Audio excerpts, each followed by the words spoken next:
This is We All Be, news-free Dixie for the 21st century. See how it works? Somewhere. Can you dig it? And so just want you to know. Man, I looked at that smile on your face just now. And the first time I ever wished I was a photographer to take that picture and let the world see that honesty and that integrity. And know some of the things I know, how you drive all over the country to chase us down. Chase us down. Okay? We move so fast. I don't know if you're married, I don't know if you're a family, I don't know if you're a wife. Okay? But when we get on here, we bosom friends. Anytime I see you, I stop whatever I'm doing. Hey, my man, how are you? Hey. Hey, man, what, that's, I owe that to you. It's an obligation that you have. How old are you? Oh, 36. So you don't have the right to do what 36 people do. You don't have the right to go to the dance or go to the party. You don't have a right to take that trip to Europe when I might need that plane fare to fly somebody else to feed my people that love me. Mm-hmm. You feed them. Oh, it's one thing being hungry from food. Right. There's another thing, being hungry for information. That's right. And that's you to feed her. You got to be the farmer. You got to grow the crop. Huh? You got to till the grain. And at nighttime, when you hear something that sounds like water, you got to go see if the crop's going to be flooded. That's your job, man.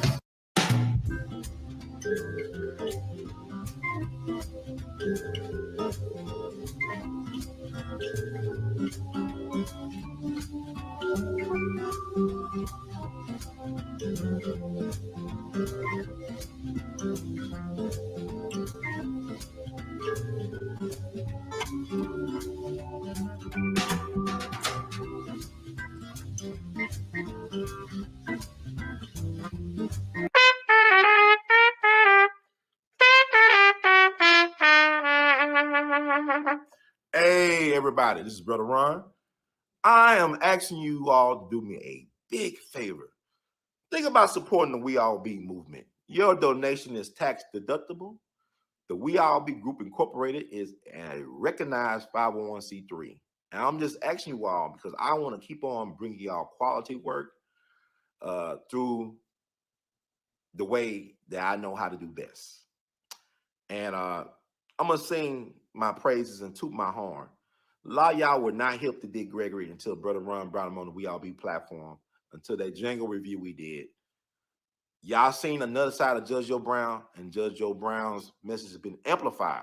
But it was We All Be that brought Judge Joe Brown to y'all back in 2014. And so many others. And we covered so many things. So help us out so we can help you all. Peace.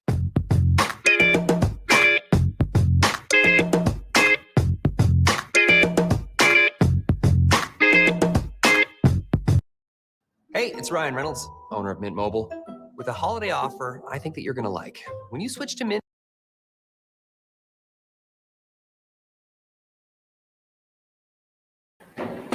Smiling faces of... No, y'all know how I go. Welcome back. Guess who's back? Back again. Brother Ron. Tell a friend. Guess who's back? Guess who's black? Guess who's back? Guess who's black? Guess who's back? Biz back is Brother Ron. How y'all doing out there tonight? A lot of things going on in Candyland. It ain't America, it's Candyland. Can you dig it? It's Candyland, mom. You mom, it's Candyland. It's Candyland. We are in Candyland. Okay.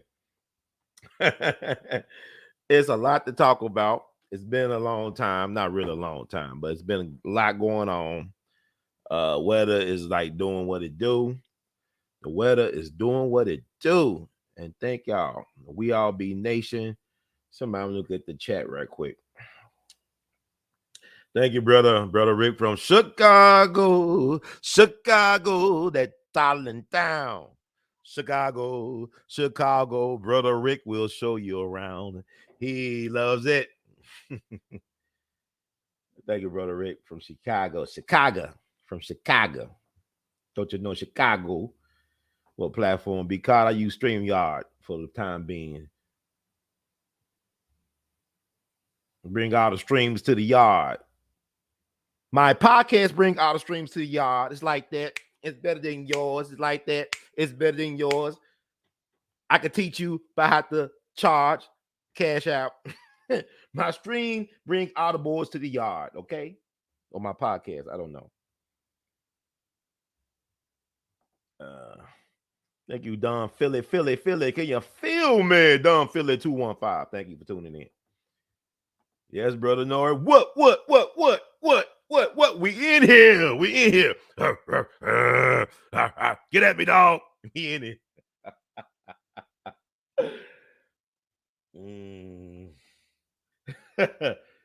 Oh, nice like this. I wish, Sister Luna. Thank you for tuning in. Do your moderate. Do what it do. Bada boom. All I want to do is zoom, and a boom, boom. And a boom, boom. I remember.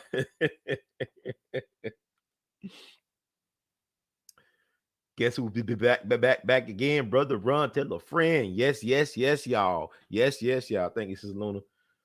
To live and die in L.A.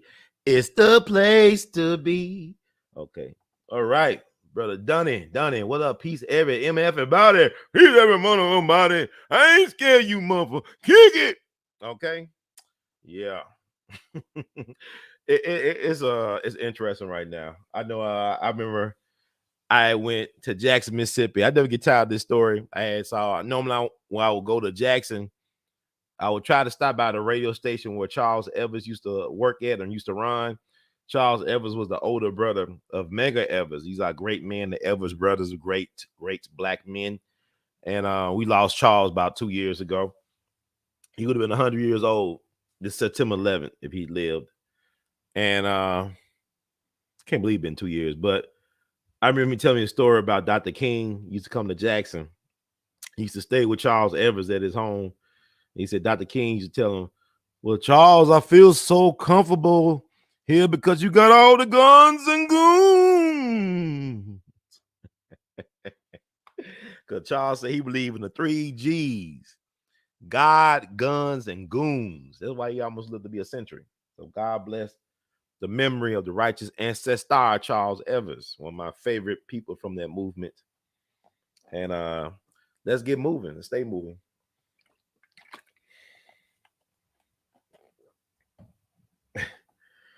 Yeah, it would been interesting to see if Charles, what he been saying about the Deion Jackson State thing. Charles definitely was Mississippi proud man, a proud black man. And I did a couple of Charles ever interviews. I was lucky. And also, y'all should read his autobiography, Have No Fear. To do the work, I remember I was down in Selma. I met a white man, a Marine veteran from World War II. He was talking about how, anybody seen Charles Evers? Anybody seen Charles Evers? I said, I know who Charles Evers is. He saved my life. When you talking about Sam, Charles was real, man.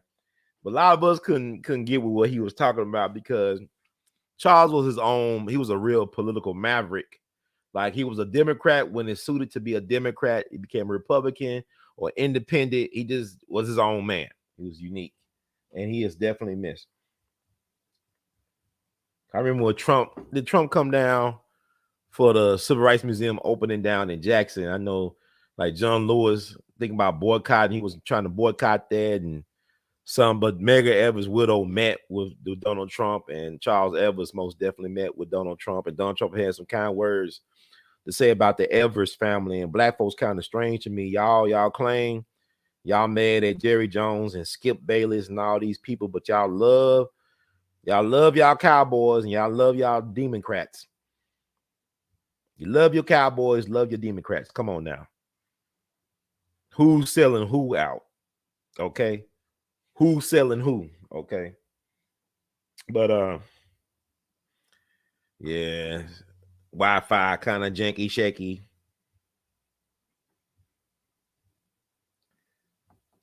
You said, Donnie, what southern states would I recommend? Just visit all of the United States. Because you know what Malcolm said about the South? He said anything south of Canada is the South. So Michigan is the dirty South. Illinois, the dirty South. New York State, the dirty South.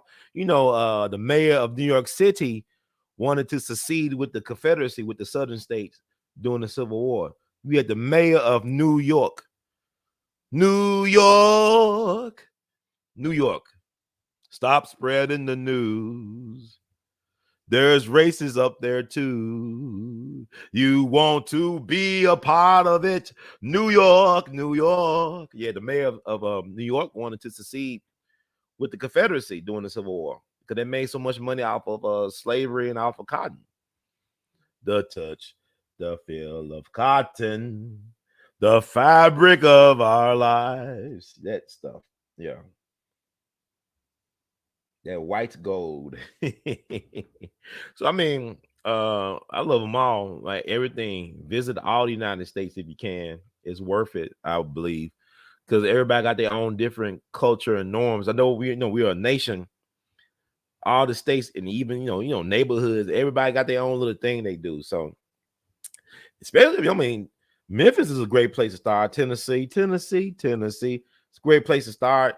Cause we in the middle of it all, whether it be Nashville or Memphis, like you go to a lot of different places. Like you just about 2 to 8 hours where you want to be driving from Memphis. I mean, Memphis, you could go from there, Houston to New Orleans to Chicago, Kansas City, Atlanta, Birmingham, anywhere basically, Dallas, all the places within St. Louis, all the places within 2 to 8 hours away from Memphis. That's why FedEx is a distribution headquarters is in Memphis, because everything runs through here. It wasn't that long ago in Memphis. You could fly from Memphis straight to Europe through Northwest. You could have a direct flight from Memphis to like Amsterdam or the Netherlands, whatever. That was like maybe 30 years ago. And then like the politics here, because everybody can't live in Atlanta. I know all the black folks want to go down to Wakanda. But you got to have your own Wakanda, and like you got to look at the politics and the politicians, these magicians, the court jesters, what they do, they tricking out the people money and the interest and our momentum. We got to reclaim that for ourselves. So you can't go wrong. Mississippi, Alabama, Georgia. I mean, there's a lot of beautiful southern states with a lot of interest in black history and culture that even the natives don't really appreciate. People want to go overseas. Let's go down I-55 or 61 or 10 or whatever. You discover a whole new world in your backyard. Literally a whole new world.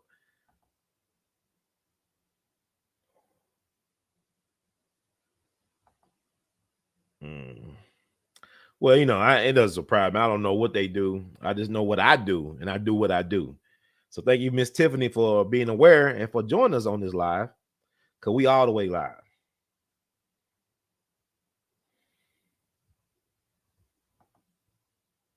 No, it's not more. It is a corporation. It's not a democracy. It's a republic. It's a constitutional republic, but it's a corporation. Yes, indeed. Yeah, like you like Wakanda. Hoo-doo. So let's talk. I think I warmed y'all up a little bit. Thank you, Sister Darian, for tuning in. Y'all tune out to get in where you fit in, man. And let me read I think a disclaimer. A disclaimer. Like a disclaimer. Like a disclaimer. Get that started. Sometimes it's difficult for me to just get on the air, but once I get on, I can't get off, which is interesting. Most difficult thing about doing this is getting on. Or you think that's the most difficult thing, but really the most difficult thing is like knowing when to leave. Know when to hold them and fold them and all that stuff. Doing the Kenny Rogers stuff, right? Let me read disclaimer. The views expressed by host and guests on the We All Be TV platform are not the official views, opinions, beliefs, or perspectives of We All Be News or the We All Be Group Incorporated.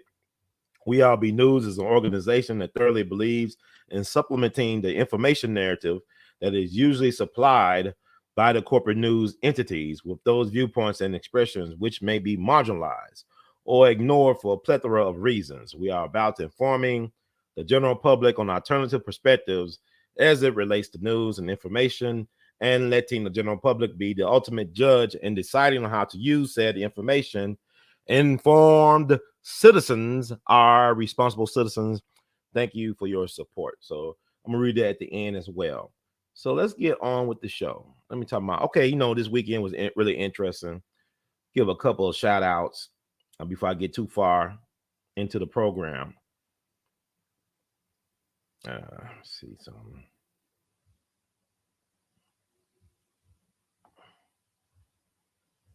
Let's see something like, I had a chance.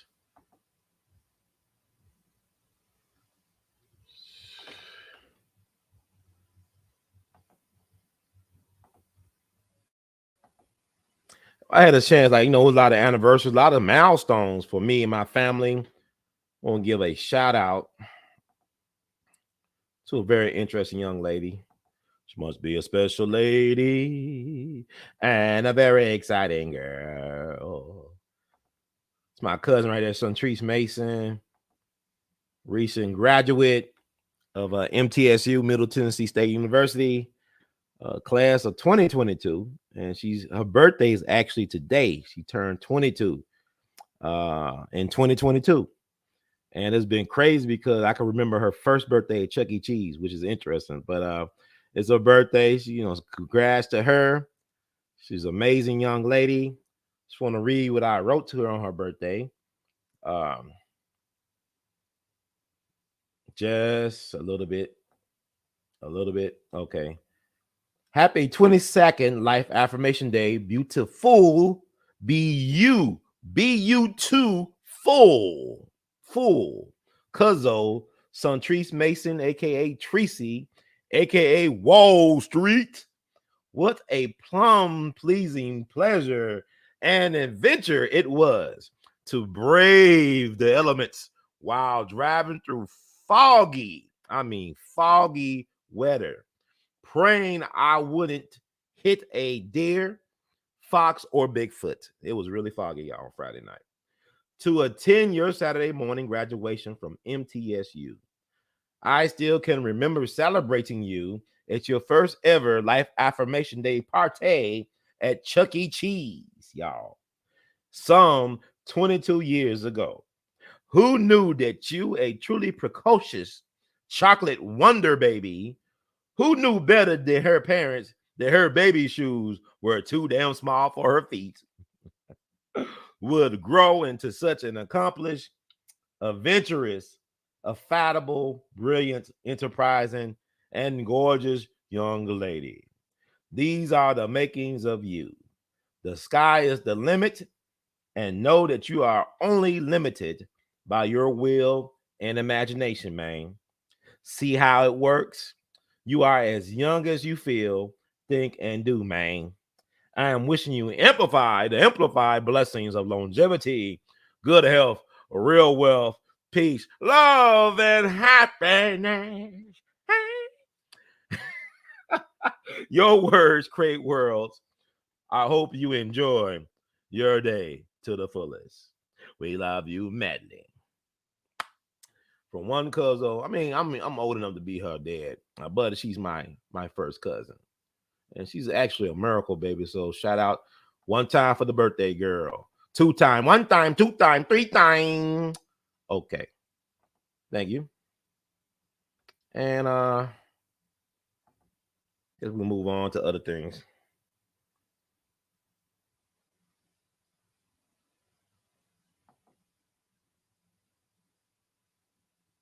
Oh yeah. Thank you. Cheer, kudos, thanks, yes. Woohoo! Yes, she deserves it. Yeah, she a Delta. My mom's a Delta, my sister a Delta, and she a Delta. I got 3 Deltas in my immediate, family. So I know 3 lady deltas, my mom, my sister, and my cousin. They all deltas. I got big energy, huh? Oh, I need a lobbyist, y'all. I need a lobbyist. Thank you, Sister Gail, for tuning in. Tune out, tune in, get in where you're feeling. We love you all madly. Back. Yeah, that's my cousin. I got a couple cousins. I always love my cousins. They my favorite runs. I'll always love my cousins. Okay. Love something from afar, though. Something I can't get along. Ain't that I can't get along with, but you know how you got family. You can't pick your family, but it's all love. It's all love still. Thank you, Sister Law Dog. Word up. Hail Mary. Come with me. Hail Mary. Sending love out there to you. I know you're going through what you're going through, but like the seasons, this too shall pass. So you amplify blessings of love, happiness, good health, and real wealth. Yeah, she's been listening for a long time. Thank you so much for your support. Yeah, and like she said, hit that like button, please do. And peace and love and hair grease. That's right. Yo, show, yo, yo. For chill, for show. Thank you. Salute, Brother Ron. Okay. Yes, happy, blessed, and earth strong. Yes. Yes, yes. We gotta be saying yes, yes. I tried. I did a video for her too, but I ain't gonna play that. I might play it at the end. I don't know. Thank y'all so much. We love you madly. Thank you. Yeah. Hail Mary, dear mama. That's right. And even though you dag me, mama, you always was a black queen, mama. Dr. Sinister in the house. Thank you for joining us. Thank you. So we're 22 minutes in. Jesus Christ. All right. Thank you. Bam, bam. All right. Birmingham. I think it's Birmingham. Yes. Thank you. Thank you. Birmingham. Thank you. Thank you. I think it means Birmingham. I'm saying we'll go with it.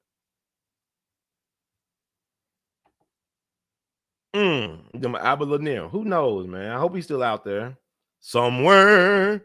We might get Brother Albert Lanier on once again.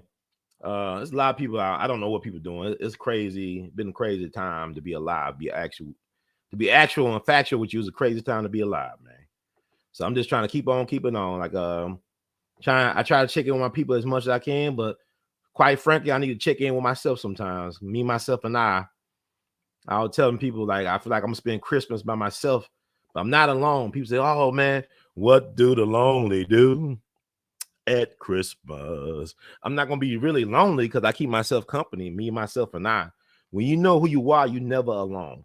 See, the Wi-Fi screwing me again. The devil is a liar. The devil is a liar. Thank you. Wi-Fi back on. Okay. Let me see. Also this past weekend or beginning, because Sunday is actually the first day of the week. Saturday is the last day of the week. Sunday is the first day of the week.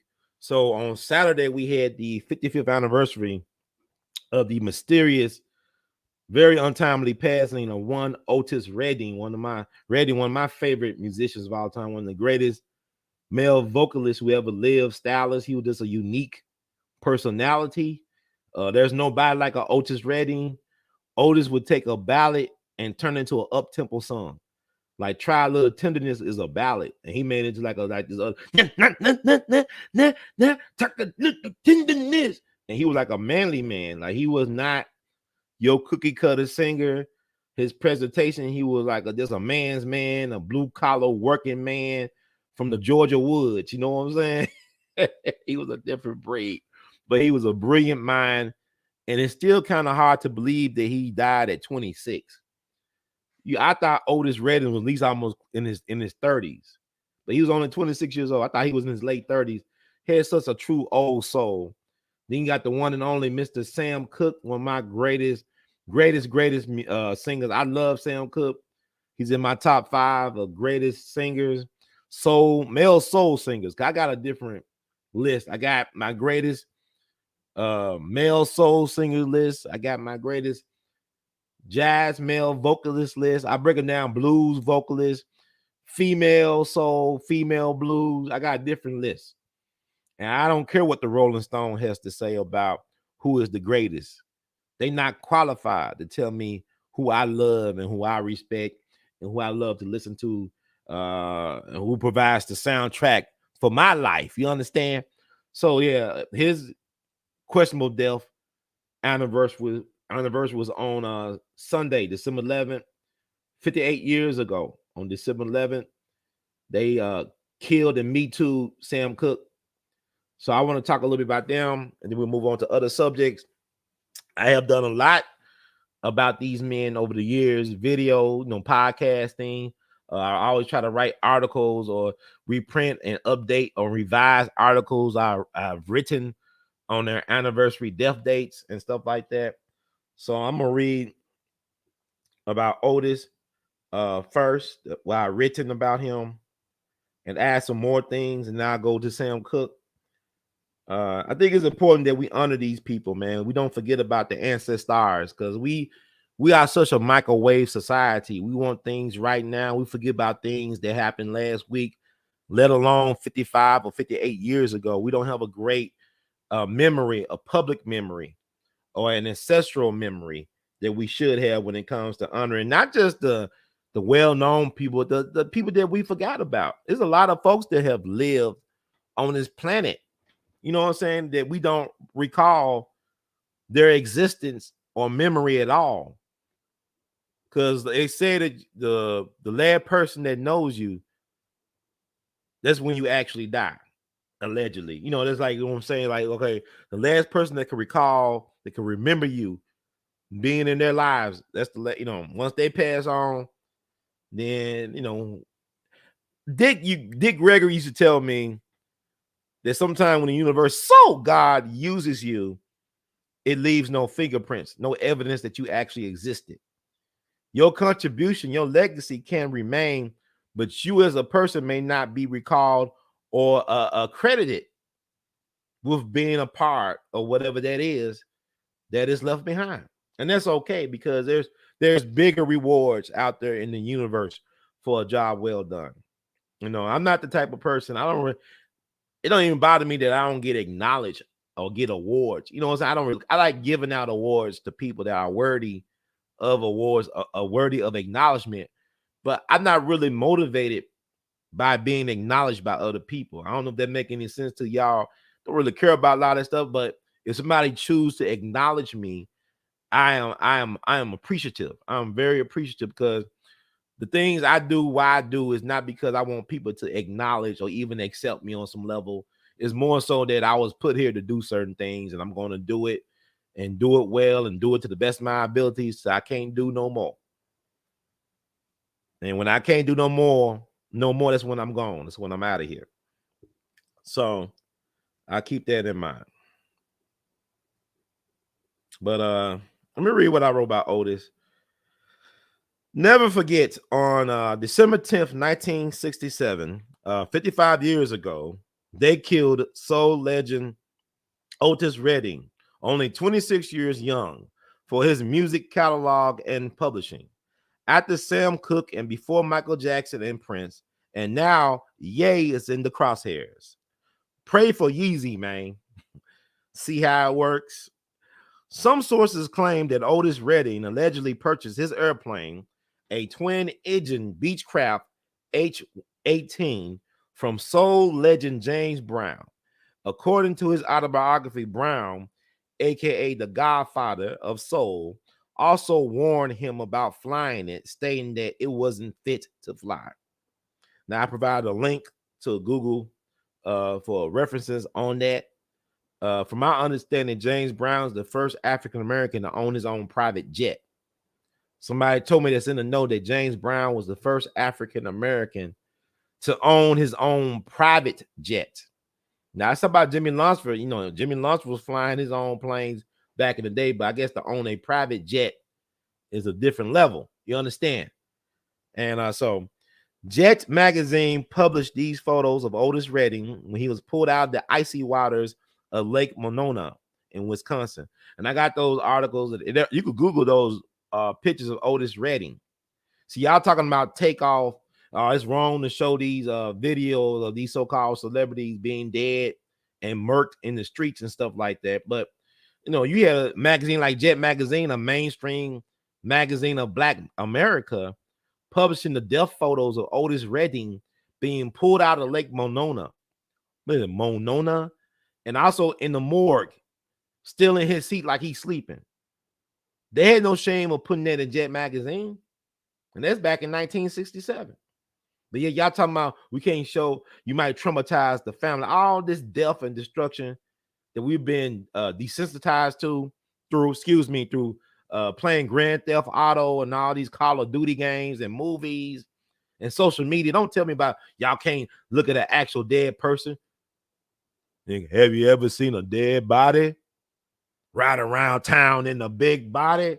So Young Dolph saying, have you ever seen a dead body?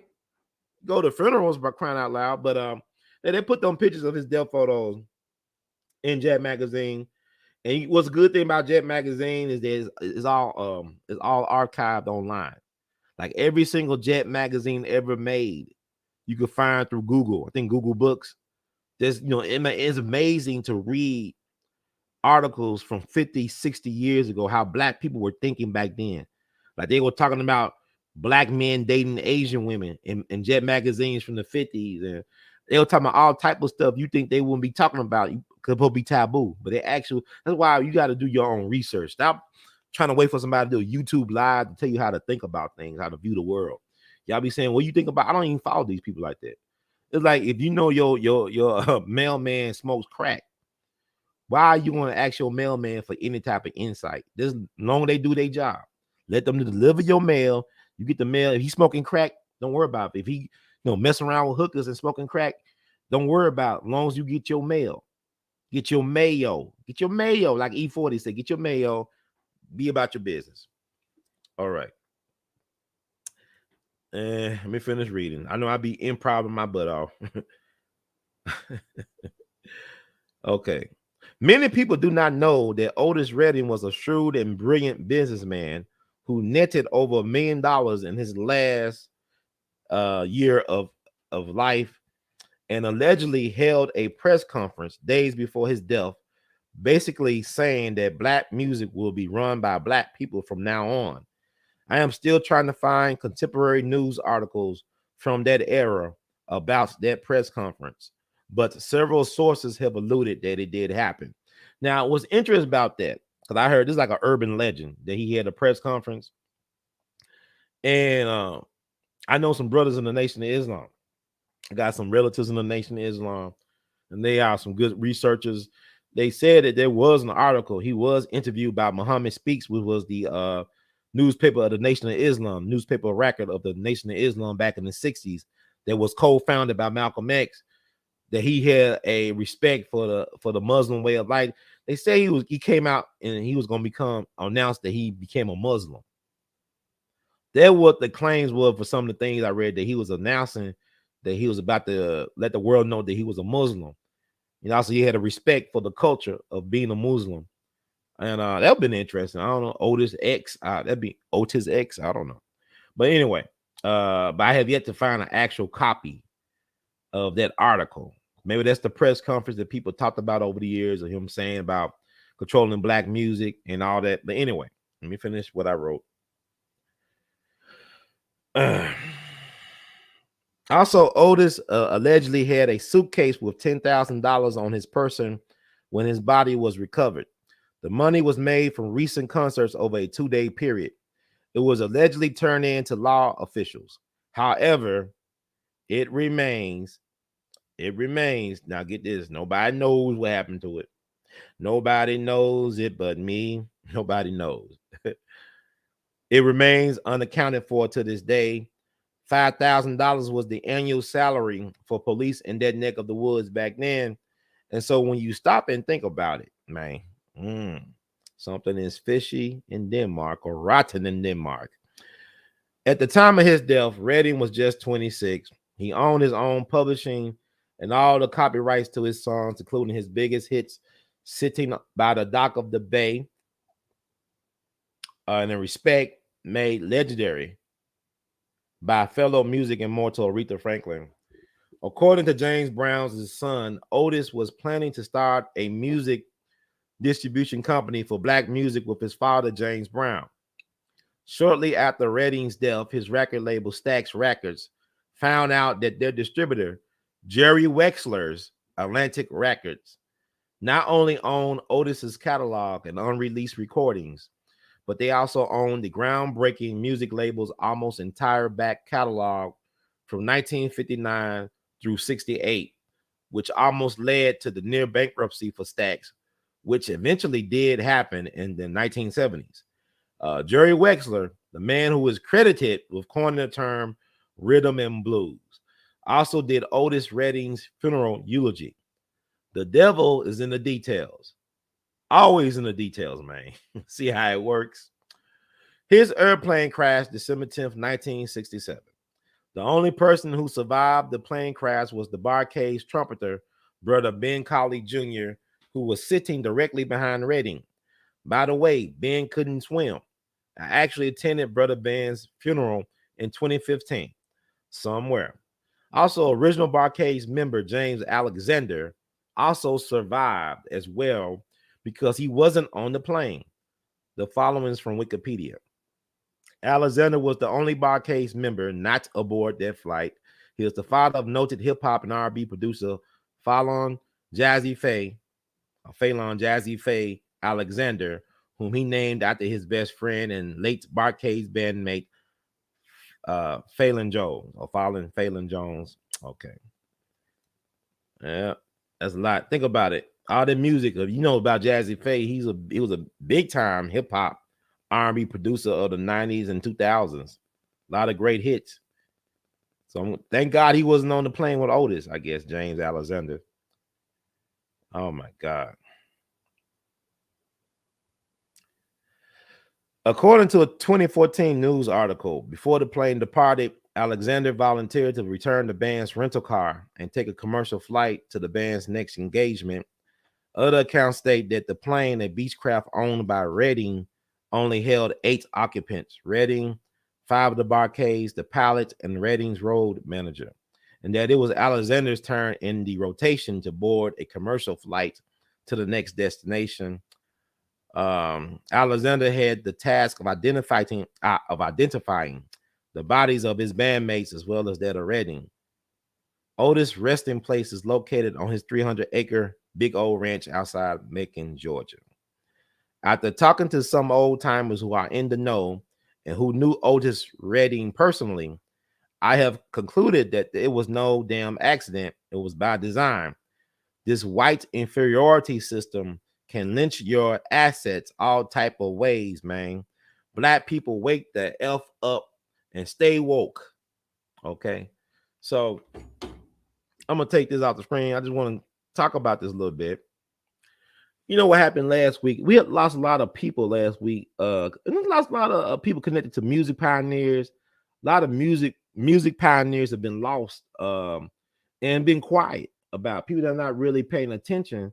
Last week we lost James Stewart, who was the founder of Stax Records. He died, I think, surrounded by loved ones. He was in his 90s, so he's a white man who founded Stax Records, right? Soul Records, right?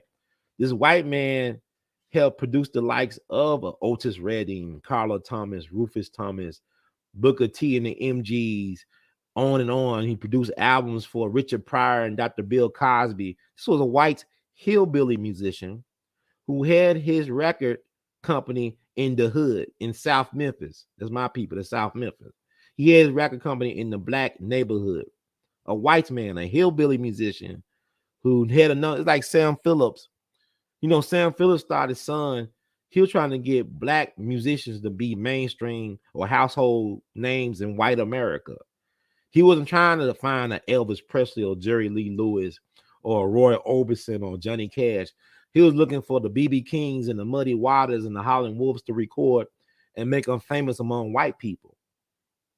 Sam Phillips is from Florence, Alabama, like W.C. Handy, the father of the blues. Sam Phillips was taught how to listen by a black man, I think a blind black man really taught him how to appreciate nature and sounds. Just like Henry Wallace, who was the vice president under Franklin Roosevelt, who was replaced at the last minute by Harry Truman. I want to say about before this, 82 days before Roosevelt was taken out. I don't believe Franklin Roosevelt died a natural death. He was taken out of here. They took him out. He was assassinated. And people like Dr. W.E.B. Du Bois, they talked about this openly back in the day. They killed Roosevelt. Joseph Stalin told one of Roosevelt's sons, they took your dad out of here. But I'm not talking about Roosevelt tonight, but his vice president. He had one Texas Jack Gardner, and this politician from Texas was his first vice president. Then he had Henry Wallace, and Henry Wallace was taught by George Washington Carver. That was his master teacher. George Washington Carver taught Henry Wallace how to appreciate nature, how to listen, how to talk to nature. So he was replaced by Harry Truman just 82 days before the death. I want to say it was 82 days before the death of Roosevelt. So Black people, we are powerful. We are the master teachers of humanity. Like I said, like Sam Phillips had appreciation for Black music because a Black man taught him how to listen and hear the music in nature. And you look at even Hank Williams Sr., he was taught by a Black man named Rufus T. Top Payne. That's the king of country music, who died under questionable circumstances, either on New Year's Eve or New Year's Day of, I want to say it was 52 or 53 or something like that. He was just 29, but he acknowledged that his master teacher was Rufus T. Top Payne. His son did a song called, his son Hank Williams Jr., who did the Monday Night Football thing back in the day, he did a song called T-Top, paying honor to his father's master teacher, a Black man down in Alabama back in the day. But while I'm going all over, let me go back. Yeah, well, Stax was founded by a white man and his sister, Estelle Axton. His name was James Stewart. Her name was Estelle Axton. She actually got money from her house to start Stax Records. It was called Satellite back in the day. And Otis became a star because he wasn't even meant to record the time he became a star. He was actually like a chauffeur. Like he was driving some cats to do an audition or recording at Stax, and they just happened to like his sound. And I think Otis was about 21. His actual like professional recording career was just 5 years long. That's it. Just had a 5-year run. And he was killed right before he was about to become like, man, because Otis Redding was a god over in Europe, man. They ain't know. You remember like the 5 Heartbeats? Like a lot of people didn't know that these were Black artists they were listening to. Like the record labels, the music industry, they would like, have Black musicians, record songs, but they'll put white faces on the album cover. They'll put white faces on the album cover. They talked about this, I think, brilliant. It's a brilliant movie. 5 Heartbeats is a great movie to look at to understand how they did us, and they still do us to this day, but how they did us back in those times, right? So when Otis first went to Europe, they didn't know he was a Black man. And once they found out he was a Black man, they went crazy. Like the Beatles and Rolling Stones, they treated him like he was a god, because he was a god. The way he moved on stage, the Monterey Pop Festival, like Otis was not a smooth operator like Sade. Smooth operator. He embraced his country working class roots. Like Otis was a man. Like he was, he was built like a running back. Otis was built. He was athletic. He was a man. He didn't wear no makeup like Little Richard. He didn't dress in no suits. He wore like, jeans and whatever. He couldn't dance, but he had a way of moving. Rufus Thomas taught him how to do some type of stage presentation. Otis was a different breed. And then the way he could flip songs, like he'll take a ballad and turn to like an up-tempo song. So he had a gift for not only that, but also a gift for songwriting. And he was a great businessman. Like he knocked Elvis off the throne for being the most popular male singer in some type of platform. They said Elvis was the most popular singer for like male singer for 8 years or something like that. Otis knocked him out the last year of his life. Otis sold more records than Frank Sinatra and Dean Martin combined in the last year of his life. Otis was on his way. Otis owned all the copyrights and his publishing to his songs. He had his own publishing company. This is at 26. Otis was going to be a problem. You got to understand, you could go back even like 20 years ago when Suge Knight, And Jay Prince and Irv Gotti was trying to control black music distribution. You see what happened to them? They all caught some type of case.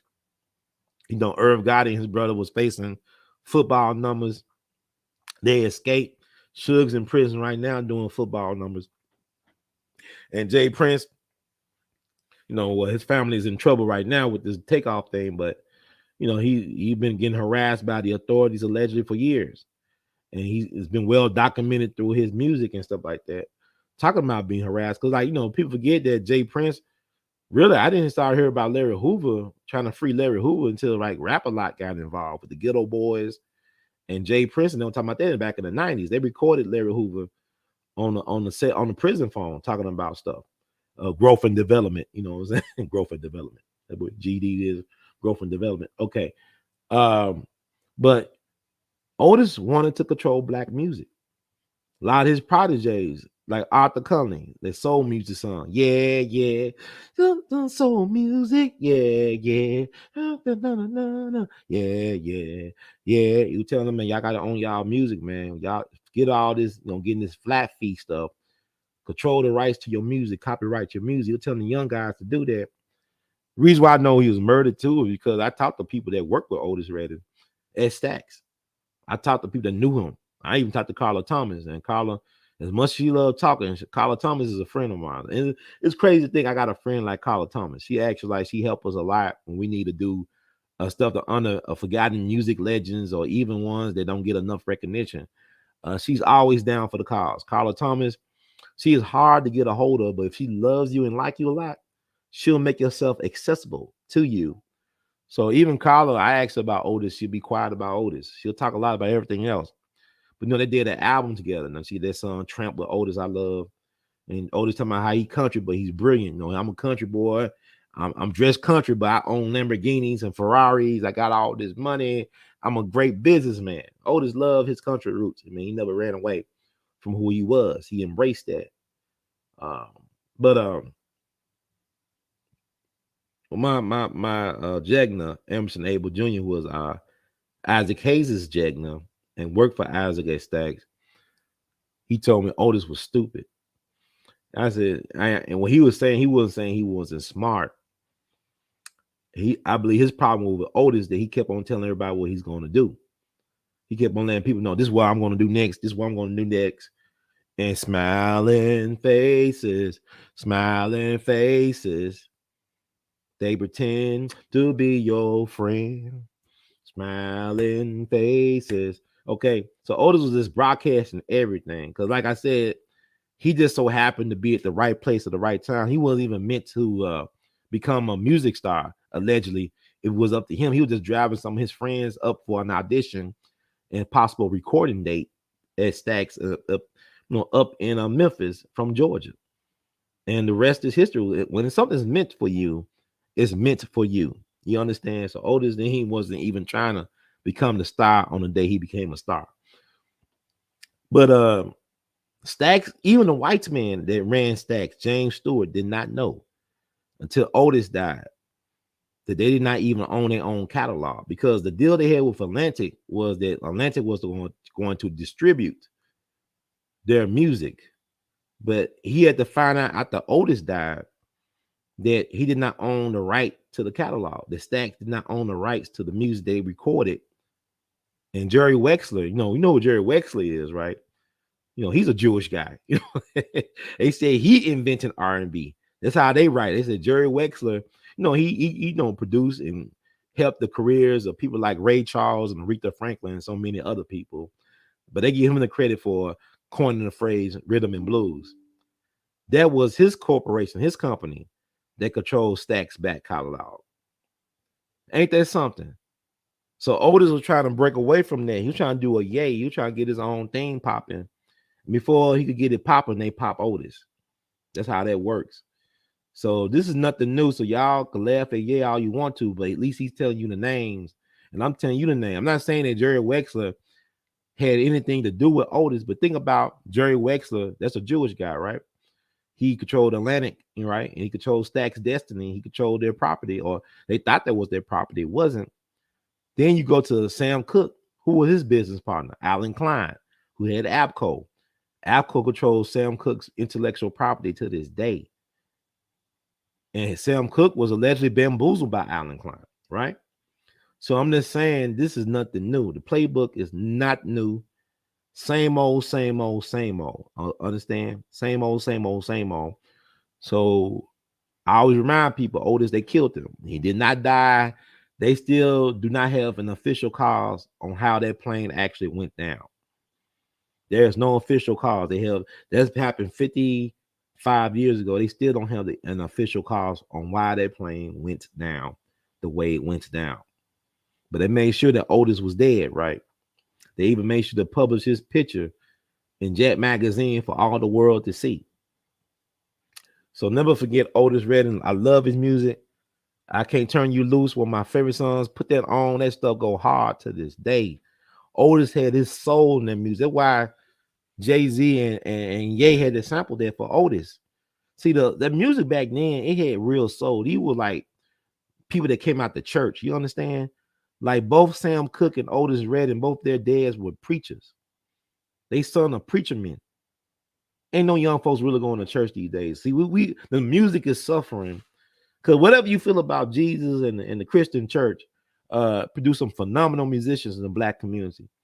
And we should be forever grateful to the Black church. It's like HBCUs produce some phenomenal musicians. Jimmy Longstreet went to Fisk University. So many great musicians came out of HBCUs. Donny Hathaway this Christmas, and Roberta Flack. They went to Howard University. So I mean, we can't, we gotta really do a better job of not just doing sensationalism, but also doing the research and knowing this stuff. But Otis had soul in his stuff, man. That's a sound they can't teach you. He had that in him. He just had voice surgery before he died. So even his range increased. He had, he was like looking forward to recording a lot of stuff and doing a lot of phenomenal things. Because even that soul music song, he got in trouble with Sam Cooke's business partner, J.W. Alexander, because soul music sampled from Sam Cooke's Yeah Man. Yeah, man. Yeah, man. Yeah. Okay, kind of like Blurred Lines, right? Robin Thicke, Blurred Lines, Gotta Give It Up. But what Otis made a deal with J.W. Alexander and I guess Sam Cooke's estate, he was going to record from Sam Cooke's catalog in the future. He wanted to do maybe an album of Sam Cooke song. He did A Change Gonna Come. Did a great cover of Change Is Gonna Come. He changed the word sky to clouds. And Otis had his own thing, man. But God bless him, man. Phenomenal talent, lost, gone too soon at 26. And let's speak about his friend. I think they friends. They could have been friends. They rivals, of course. You talk about Sam Cooke. I love Sam Cooke. I know he's lovable. Now, Sam Cooke died at 33, but his recording career was longer than Otis because he started out in gospel music with the Soul Stirrers. I mean, his edition of Jesus Gave Me Water. Now, we honored Lucy Campbell, the mother of gospel music, who was from Duck Hill, Mississippi.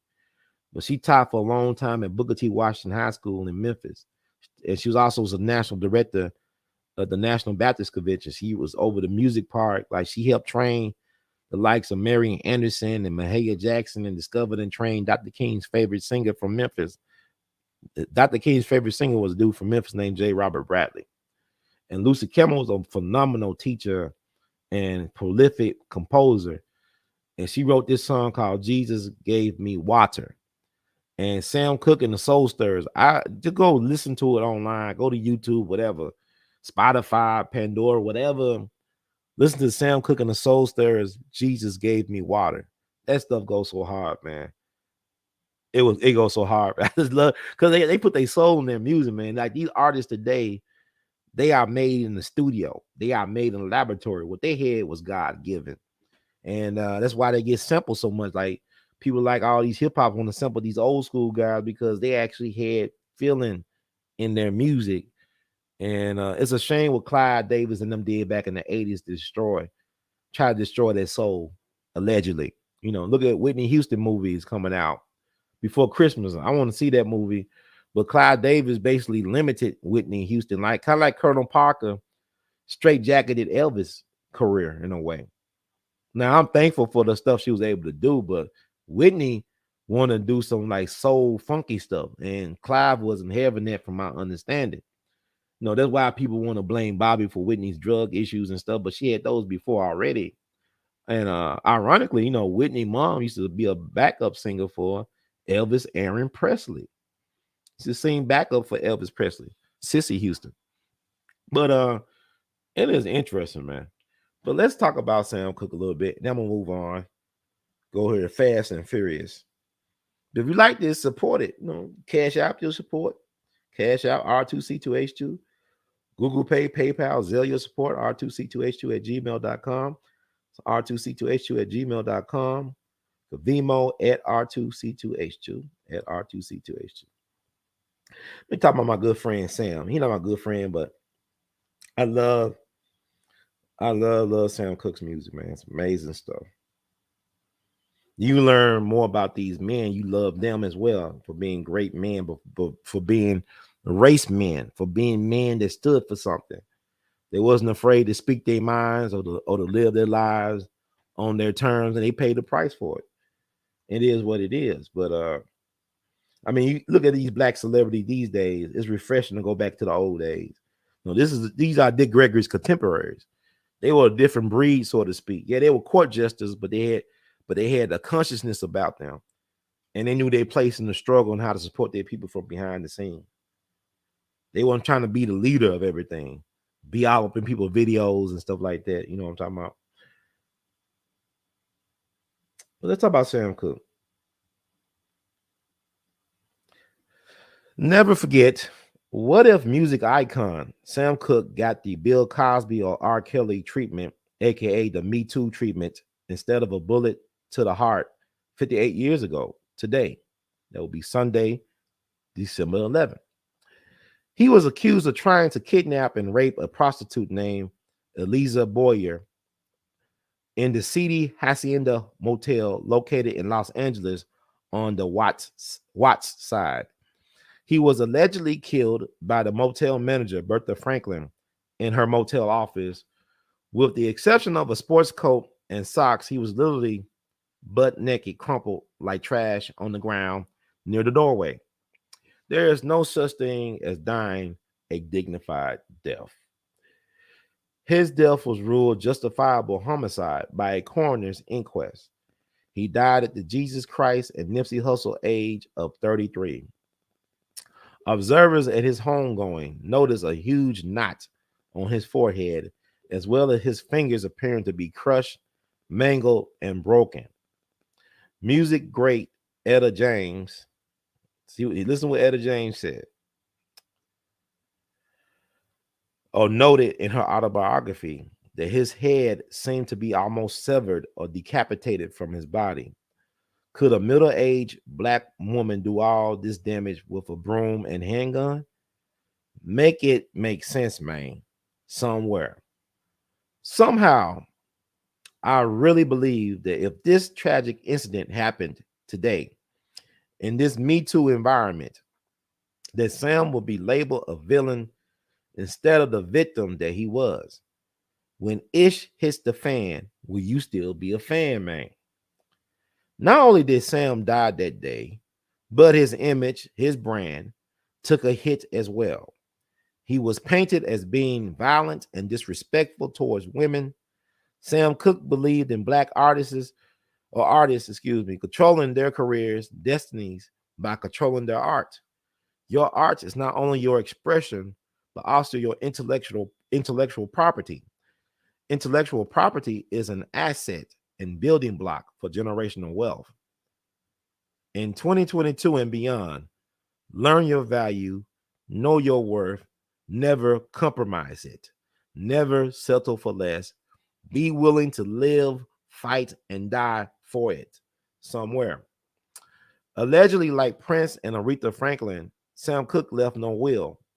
His estate ended up being controlled by the controversial Alan Klein, Sam's business partner, manager, and accountant. Alan was also the owner of Tracy Limited, the company named after Sam's daughter that Sam served as the president of, which controlled his intellectual property.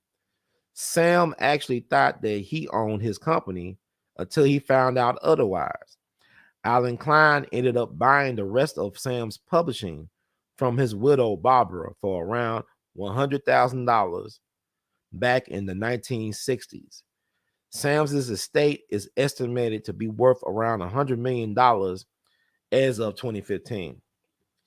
Alan Klein also managed the assets of legendary rock groups the Beatles and the Rolling Stones. He was accused of unsavory business practices by both parties and actually helped break up the Beatles permanently when Paul McCartney took him to court to break his contract. Klein died in 2009 from complications due to Alzheimer's. His company, ABKCO, or ABKCO, owns all the rights to Sam Cooke's music. To this day and into the foreseeable future, his family has and will continue to eat and sleep well off the blood, sweat, and tears that is Sam Cooke's catalog. It's a cold game, man. Like Shakespeare, we all should ask the following question: who benefits from the death of a king? Two recent documentaries worth watching concerning the amazing life and mysterious death of Sam Cooke are Netflix's remastered The Two Killings of Sam Cooke and Lady You Shot Me, currently available on Amazon Prime Video. The latter even interviews the prostitute who allegedly set Sam up. Okay. Martyrs pay the full price of admission for others to enjoy the show carefree. Like my Jegna, the late great Emerson Abel Jr. used to tell me, nobody dies a natural death in show business. See how it works. So Sam Cooke thing is interesting. Like, yeah, imagine if it did happen, if Sam Cooke did get killed today. Considering the climate that we're in, his death was ruled by a coroner's inquest a justifiable homicide. Now, people say that's ridiculous, but think about how many of y'all hated R. Kelly after seeing this mockumentary, Surviving R. Kelly, how they used that to railroad him and to undermine his rights, to put him in jail for 30 years. Think about how they make mockumentaries about Michael Jackson to try to sully his character, the character assassinating him. Now, they tore up Neverland Ranch looking for evidence on him being the child predator that they said he was, but they couldn't find it. And the prosecutor down there in Santa Barbara, he had like a Captain Ahab Moby Dick of obsession with Michael Jackson to, I believe, to the day he died, with Tom Snedden or something like that. So this is the same FBI that the gun that killed Dr. King came from, that same FBI, but they couldn't find any evidence. Same FBI that framed Marcus Garvey, but they tore up Neverland Ranch looking for stuff they couldn't find. But people believe these mockumentaries, these propagandic hit pieces over anything. So it's quite possible if Sam died today under those circumstances, and the coroner inquest said it was justifiable homicide. A lot of y'all, they say y'all love Sam Cooke today, y'all would have counseled him like I counseled R. Kelly, like I counseled Bill Cosby, and whoever else. Or counsel Ye, even, because even the business practices of how they did Sam Cooke. Because Sam Cooke wanted to create generational wealth. He wanted his people to eat for generations off of his stuff. In one of the documentaries I saw, his brother L.C. Cooke, who passed on to glory not too long ago, he talked about when Sam was a little kid, how he said it was a conspiracy to have a job. Basically, he was saying, if you just have a job, you always be broke. And this was when he was a little kid. I'm talking about like elementary age kid. He told his brother, I'm never gonna have a job because I'm always gonna have money. Because like when you have a job, you never have enough money to make it beyond your paycheck, that we could get the paycheck. So he told his brother to look like a baby Jesus, what he was here for and what he was going to do. He laid out the blueprint when he was in elementary school. And he died at the Jesus age of 33 in Los Angeles. It's like Nipsey Hussle died at the age of 33 in Los Angeles in Watts. What is Watts? Crenshaw, whatever. But I'm saying, like, even when they try to destroy Sam Cooke reputation, his legacy is bulletproof in death. You understand? It's like with Malcolm X. They try to put a dress on Malcolm X. You can't put a dress on Malcolm X. You could try that stuff with Detroit Red as being a male prostitute, maybe, but not with Brother Malcolm. You can't put that on Brother Malcolm. You can't put the rainbow cape on Brother Malcolm. You can't destroy Sam Cooke. You can't Me Too Sam Cooke. Sam Cooke is beyond Me Tooing. Because anybody know that he got murdered. Even they'll send people like Sammy Davis Jr. to try to, hey, you want to do business with these guys, man. Shaboing, boing, boing, baby. Shaboing, boing, boing. Do business, baby. Shammy. This is Shammy. Do business, baby. You know what happened to Sammy Davis Jr.? Now, Mr. Abel told me a different story. He used to work for Sammy Davis Jr., like he worked for Isaac Hayes. He was on stage. He knew Otis Redding. And got these different alternative takes on history. That Sammy Davis Jr. story has nothing to do with a car. He lost his eye another way, and that's another story for another day.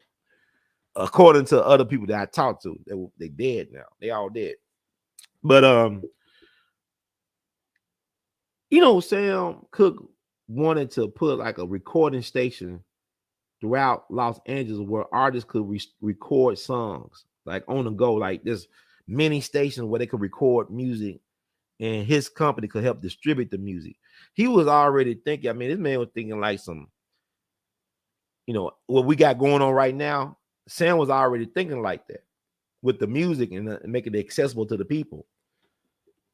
His mentor was John Dolphin, Dolphins of Hollywood, whatever, the guy who owned, you saw that, I call him Jegna. John Dolphin was his Jegna. He taught him about how to do music distribution and stuff like that. He had Dolphins of Hollywood. When Eddie Murphy did that biopic about Dolomite, Rudy Ray Moore, he was at Dolphins of Hollywood. That was started by a black man from Alabama named John Dolphin. He actually was killed by a disgruntled singer. Kind of like he got killed like Nipsey Hussle got killed. He got killed in his own place of business. Now, Nipsey got killed at the Marathon clothing store. He got killed at Dolphins of Hollywood. Look at John Dolphin. Amazing man. See, we don't honor our people like we should. We don't. We talk about the same people. Who is this? People writing me about their birthdays. Why y'all care? Y'all want me to give y'all special birthday greetings. Y'all funny to me. People be writing me to me, I forgot their birthday. I said, y'all don't even remember I had a birthday. People be writing me like, I don't see me a birthday request. I might do it. If I like you, I might do a special birthday request. Cause I know it's difficult for a lot of people. There's a lot of people going through personal hell right now. And I know cause I got my own demons and struggles. So bad Wi-Fi be gone. Get out of here, bad Wi-Fi. Woo, woo, woo. Get out of here, bad Wi-Fi. It's Wi-Fi trick fire. But we're gonna, the devil is a liar. The devil is a liar. But look up John Dolphin. They did a play about his life not too long ago. I think his grandson did the play not that long ago. But remember these pioneers. I know y'all wait for white people to tell y'all who to remember, who to forget, and who to counsel, but let's unearth these ancestors and keep their memories going. And this is why I love to do what I'm doing, because like when I talk about current events, I'm talking about history, because history is a weapon, is a tool for empowerment, it's a weapon for liberation. So it's not a waste of time to talk about stuff. Just talk about the right things worth talking about and spend your time on. So this is what you do.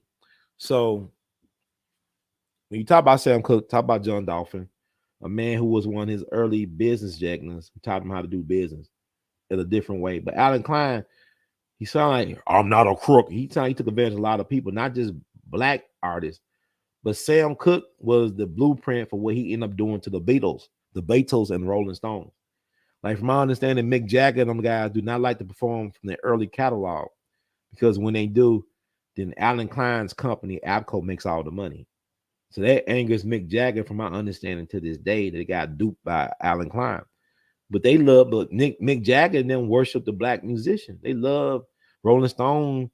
The name of that band came from a Muddy Waters song. And it was the black musician that came to England to help them become who they became. Like they treated Otis Redding like he was a god in Europe. You got to think about, you coming from Jim Crow America, where they won't even put your face on your own song, on your own album cover. And you go overseas, they treat you like you the second coming of Jesus. So Otis was on his way, and they got him out of here because Otis was not only just a star, he was a businessman. Just like Sam Cooke was a businessman. They knew the value of what they were doing, and they wanted to control it. They knew they were trying to build an empire. They wasn't just trying to be a star on a white man's label. They want to own their own business, their own empire. But at last, it was not to be. And my thing is, when you talk about these men, like what I'm trying to do with y'all tonight, actually study. Don't be all that spookism. Don't make it all spooky to know about, well, they did it. Name the days involved. Who ran the record labels? Who was their distributor? Who are they? I talk about Jerry Wexler. He benefited. They say he coined the phrase rhythm and blues. A Jewish guy from New York, right? Not Ray Charles, but Jerry Wexler. Alan Klein. These are Jewish guys. I'm not knocking no Jewish people. I got some Jewish people that I respect that helped me along my journey. And I have no problem naming their names. But my thing is it a coincidence? I guess it's just a coincidence. Because we can't talk about the exploitation of black musicians from the 50s and 60s without talking about Jewish people. Not try to put a light, but I'm saying who, even Hollywood, you talking about stereotypes of black people, who ran the movie studios. I told y'all when they made the first Talkie, what was it about? It was called The Jazz Singer. It was a Jewish guy dressed up in blackface singing "Mammy, Mammy, Mammy, Mammy, Mammy, Mammy, Mammy." Al Joseph. And like I say, I read that Jackie Wilson, his favorite entertainer was Al Joseph. Y'all can say it's blasphemy. It's like a lot of these black musicians love Elvis. Y'all think it's crazy that there's a lot of black musicians, they love me. Eddie Murphy's idol growing up was Elvis. It wasn't James Brown. He was a big fanboy of Elvis. That's Eddie Murphy. You can ask Eddie to this day. Thank you, Sister Tiffany Gibbs, for your donation. We love you madly. Thank you. Black power indeed. So I think I talked enough about that. So what else I'm going to talk about? But God bless the memories of these righteous ancestors. Like I said, we've done several videos about these men, and I wrote articles about these guys, and I won't stop talking about them till the day I die. So I love these guys. Thank you for sacrificing. Thank you for your service to humanity and for your music that they can't destroy. You could kill a man, but you can't kill an idea. You can't kill art. Art is timeless.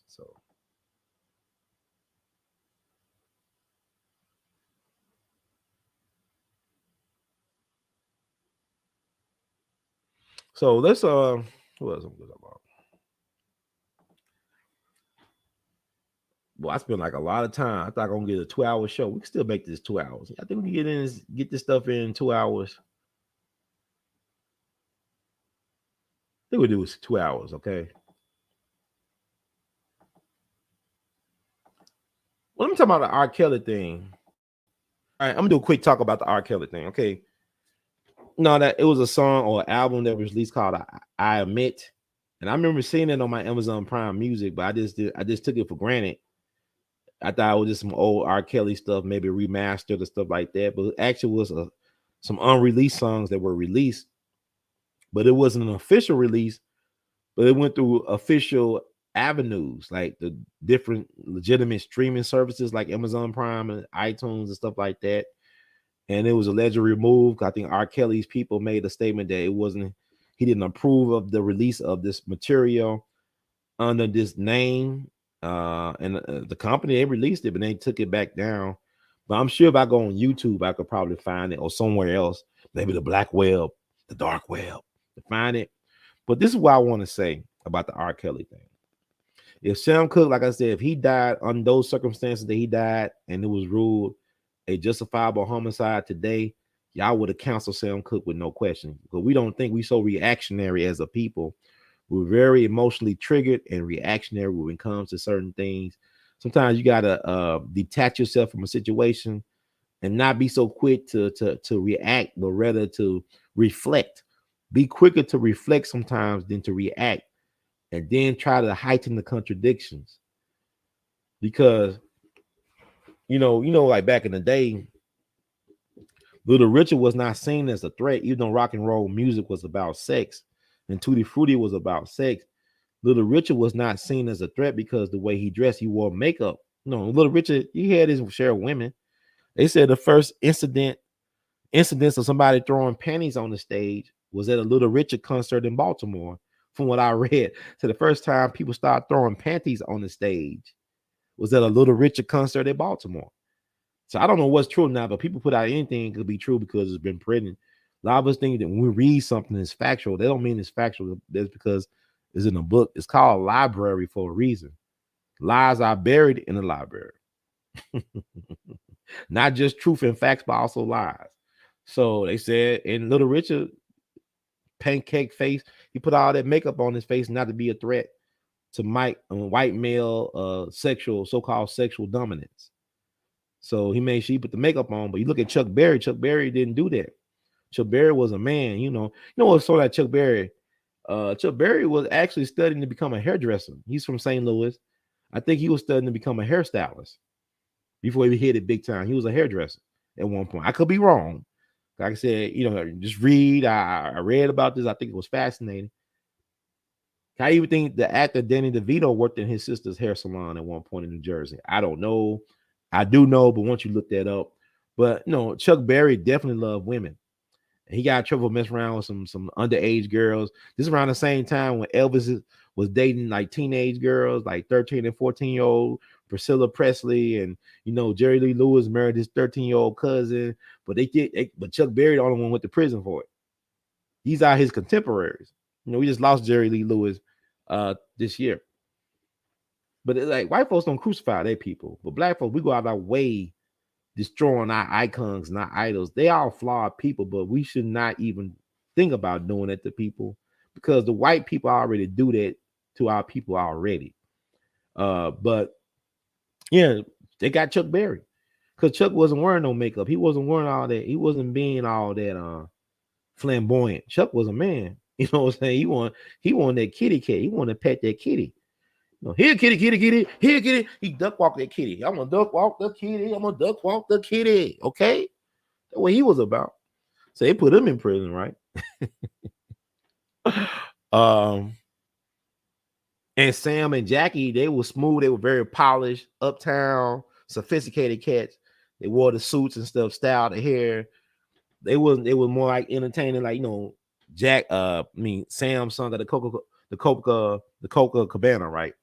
The Copa Cabana up in New York. I think Barbara Walters' dad used to manage the Copa Cabana. The Copa Cabana. Peter Peckles. Yeah. But what I want to say. But R. Kelly, man, times done changed. R. Kelly came on with all that sexual energy, sex me, bump and grind, public announcement, all that stuff. R. Kelly was part of that tradition. He's up there for me. R. Kelly's up there with the Sam Cookes and the Otises and the Curtis and the Marvins and stuff. He's part of that tradition. Like, yeah, he got some guys, some of his contemporaries, they're great, but R. Kelly's on a different level. And he's an amazing songwriter, it's an amazing producer and songwriter, very gifted guy. And to me, if you're gonna judge R. Kelly like we judging him today, because R. Kelly and Elvis Presley both born on January the 8th. King of R&B, King of rock and roll, both born January the 8th. We should be giving R. Kelly the Elvis treatment. Because the fun thing about the underage thing, if R. Kelly just stayed, let's say he was in Pennsylvania and New Jersey.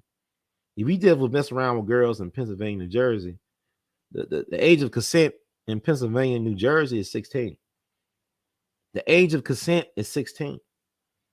So let's say R. Kelly just said, I'm just gonna stay with the women or the girls, or they women at 16. Because it's like the Dave Chappelle skit about how old is old, like how young is young. When is a girl officially a woman? When she have a period? So we don't want to talk about these type of things because a lot of us wouldn't be here if we didn't have 12 to 14-year-old kids getting pregnant in our family trees. A lot of us wouldn't be here. So y'all can talk what y'all want to talk.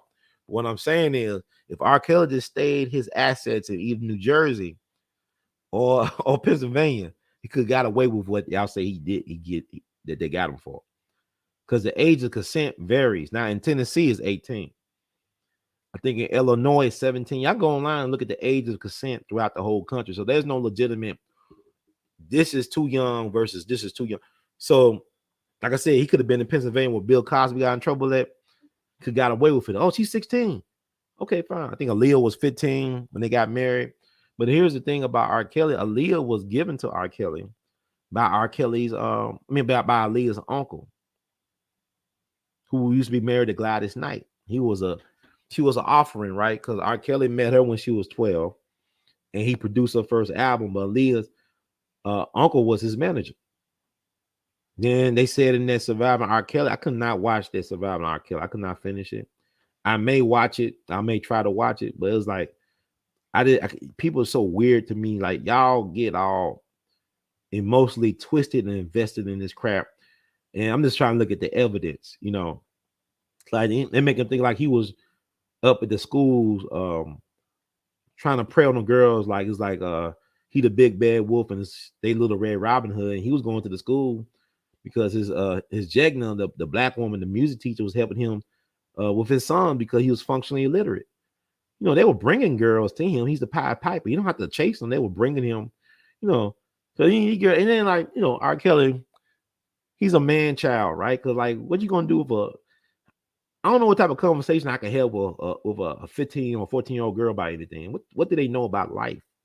How can they talk to me on my? I like to talk. What I like to talk about. Let's say some type of prodigy or some type of like crystal children. I don't.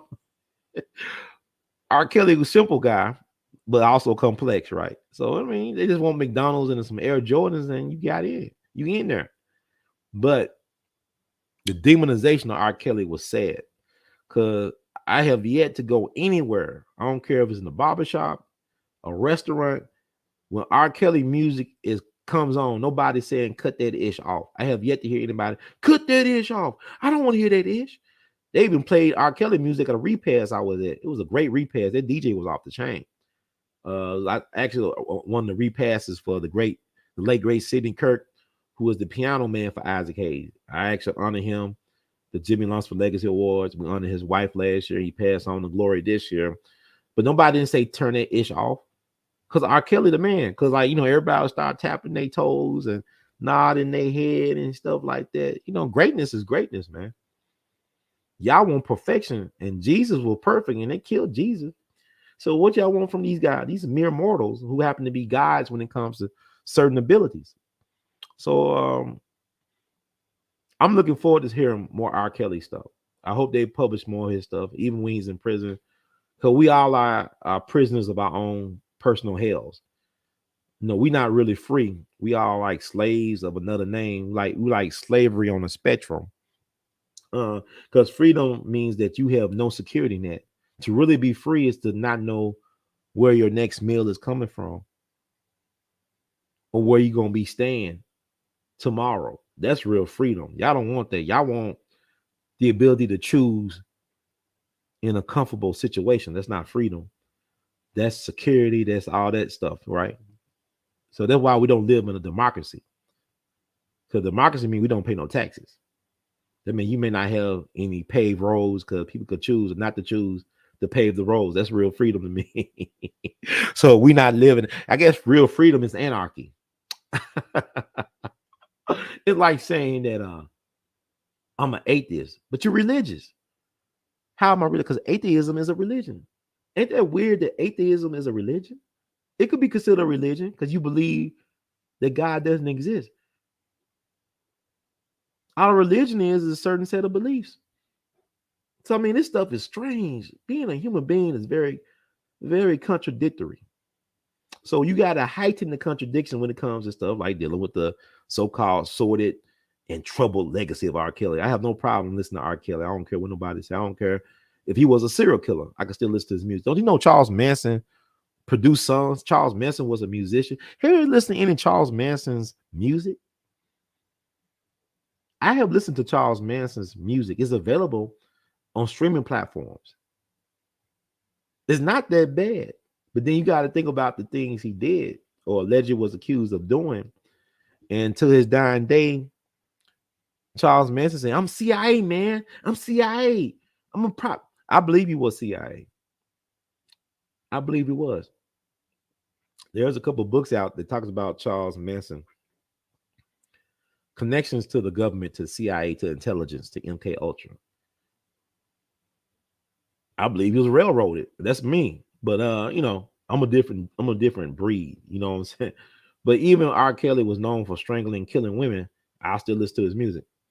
Not because I approve of what he did. It's like with Hitler. Hitler failed to get into art school. You ever seen any of Hitler's artwork? Like he was prone landscapes and buildings.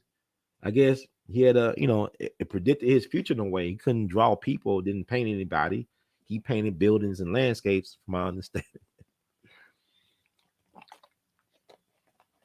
But wake up, people. Most of your musicians and singers and artists, they're very flawed and got dark sides to them. You understand? They got dark sides because they're human. Edgar Allan Poe had a dark side. Everybody got a dark side. But yeah, R. Kelly's still a great musician to me. So it is what it is. Happy birthday coming up for R. Kelly and January 8th.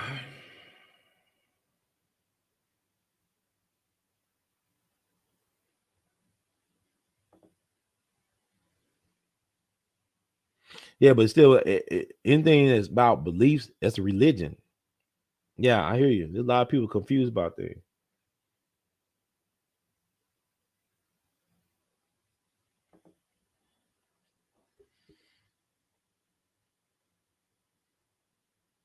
I mean, I agree, but at the same time, I mean, what's done is done. I mean, he's a victim too. I mean, he's been abused himself. I heard things that say his sister was abusing him sexually. Then I'm sure his sister was abused. Because you talk about even Monique, the comedian, the actress, and stuff like that. She was allegedly sexually abused by her brother. She's from Baltimore. If you know, like Dr. Patricia Newton, who I think was a cousin of Huey P. Newton and a protege of Dr. Francis Cress Wilson. I actually had the honor of meeting the Dr. Patricia Newton at Dr. Francis Cress Westling's memorial service in D.C. And she passed on within the last 2 or 3 years. Dr. Newton, she talked about the legacy of sex farms up in places like Maryland and Virginia. And they actually showed this in a very graphic way on the movie Goodbye, Uncle Tom, which was produced by some Italians back in the early 70s. And they showed a sex farm. We had black men being used as bucks, screwing black women. And, you know, the term MFer allegedly came from black men having relations with their mom at these sex farms. So, I mean,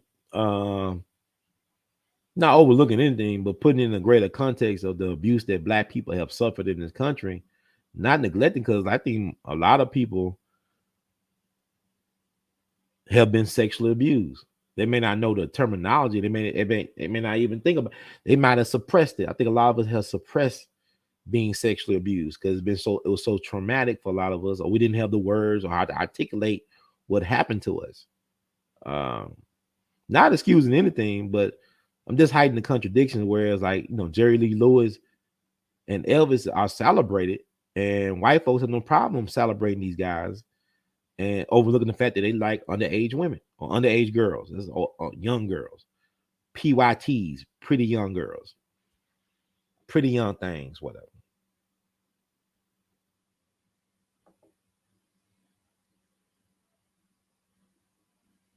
Hmm.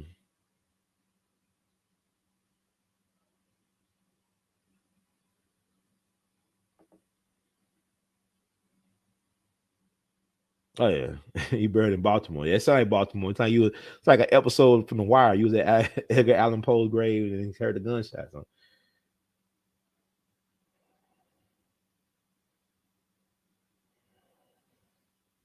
Oh yeah, Jay-Z and Foxy Brown heard about Foxy. Jay-Z said it didn't happen. Foxy Brown said it did happen. I remember reading something about Jay-Z being in the 40-40, one of his 40-40 clubs with Rihanna when she was just coming of age. I think Rihanna's debut album came out in 2005 or 2004. I actually liked that album. I didn't know she would become a billionaire. If you told me back in 2005 that the girl I was listening to would be a billionaire in 2022, I wouldn't have believed you. But I think Jay-Z was real. I mean, he discovered Rihanna, and I heard reading somewhere. I don't know why I read this, why they put this in a magazine or an online article about him being in a room with Rihanna by themselves at the 40-40 club. So I don't know what they were about. But anyway, I don't doubt it. I mean, yeah, I mean, Foxy went through a lot of stuff. I know she had lost her hearing at one point. She had some health challenges. So I don't know what's going on with her. But Foxy used to be the stud, the Ill Na Na. I used to love the Ill Na Na. Her and Little Kim looked like Little Kim. Little Kim was beautiful back in the day. I don't know why. I mean, you can't tell. Mental health matters, man. It's sad what happened to Little Kim. You talking about Elijah Muhammad? Okay.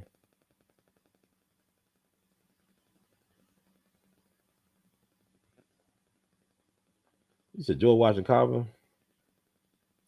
Okay, me. Y'all trying to get me out. So I'm trying to get out of here. Okay, what you said about George Washington Carver? Okay. Yeah, he was castrated. Yep. Thank you for that, Candy Slam 501. He was castrated. Now, you know what? Let me see something. There are recordings of his voice. He had a very, very high voice. Let me see if I can find it, since you did get that $5. But he was castrated because, you know, his mama was kidnapped by the Klan, by the Night Riders. They kidnapped his mom, and she never was heard from again. They stole his mom. So George Washington Carver was actually raised by his former slave owners, and they were fearful, I guess, that he might make some sexual advances on their daughter, so they had him castrated. Let me see if I can find his voice.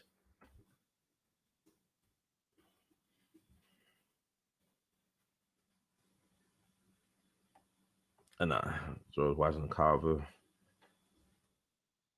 I'll try. I'll play it on here if I can find it.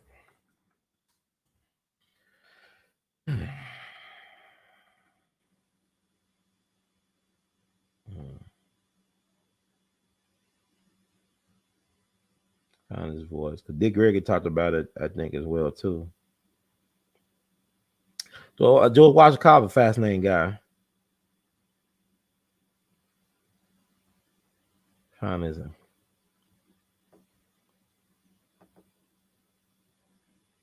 Yeah, this is what it's about. And strange as it seems, today all the world knows that George Washington Carver's experiments with the peanut. Thank you, Mr. Habrilla. Yeah, I found it. I'm gonna play it because y'all want me to play it, okay? I'm gonna play it. It's not funny, but George Washington Carver. And then, you know, I think he got his revenge in type of way because he discovered like how to use the soybeans. You know what soybeans, you know what they do to you? You have too much soy in your diet. Increase estrogen, I guess, allegedly. Well, let me play George Washington Carver voice. Thank you, brother. Candy Slim 501. Thank you for that. For the donation. Yeah, like I said, yeah, feel free to donate, you know, Cash App it, Super Chat, whatever. Let's play George Washington voice. This is We All Be News Free Dixie for the 21st century. And strange as it seems, today all the world knows that George Washington Carver's experiments with the peanut have been of enormous value to Southern agriculture. Dr. Carver is right here in the studio with me, and we'll let him tell his own story. Dr. Carver. Thank you, Mr. Habrilla. And it's quite an experience to sit back and have your life story acted out for you. Oh, but it's a life story with a lot more chapters yet to be written, Dr. Carver. I certainly hope so, Mr. Habrilla. But I'm not as young as I once was. I was somewhere in the 70s on my last birthday. Dr. Carver, I understand you've raised the peanut to new heights. Well, the peanut industry is a $60 million business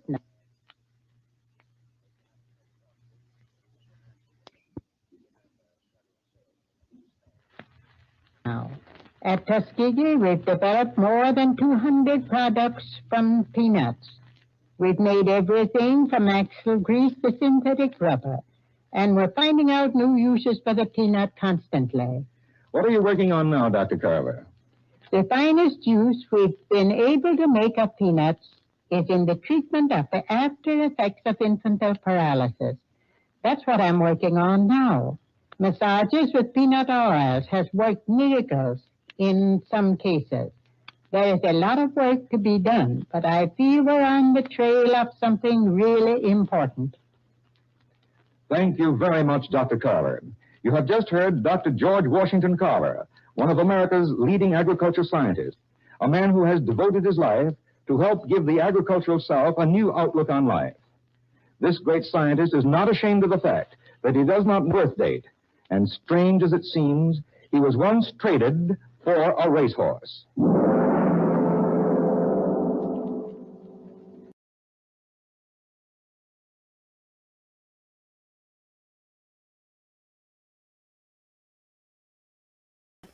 So there you go. That's George Washington Carver. I mean, he had his stuff cashed. It cut him off. They cut his stuff off, his testicles off, whatever. But he was from my understanding, he was a big football fan, and I knew people from Tuskegee who taught at Tuskegee, who went to Tuskegee, and they talked about George Washington Carver and didn't care about money because he invented a lot of things for uses for the peanut and a lot of other things. He's not put a patent on. He puts on. I think he got some patents for some things that was not real big money makers. But imagine if he patented all his inventions. Tuskegee, even if he didn't like money, because George Washington Carver didn't care about money. He felt like his gifts was from God, and that it was meant for him to share with the world. He was kind of like a Tesla, like a Nicholas Tesla. Like they didn't want to charge for their gifts; they wanted to give it to humanity. So imagine the stuff if he got certain things patented. If he got a patent for all the inventions and innovations he did, let's say he left those patents to Booker T. Washington. No, I mean to Tuskegee, Tuskegee University. Tuskegee University would probably have a way bigger endowment than Harvard University. They would have way more money than Harvard University. Y'all talking about some prime at HBCU Jackson State. You know that if George Washington Carver got his stuff all patented, and they say he left all his stuff to Tuskegee, how much money they will have? You know how much money HBCUs will be begging, and you know how powerful that will be. But you know that I talked about Henry Wallace, the vice president under Roosevelt, his second vice president, that they replaced because they couldn't trust him politically because they thought he was like a Manchurian candidate for Russia or something like that, for the Soviet Union. That's another story. But he actually created a company. He was inspired by his Jegna, George Washington Carver. He created an agricultural company that ended up selling back in 1999 for I think like $9 billion. He was inspired by the work of George Washington Carver, who was a close friend of him growing up, a childhood friend of his Jegna.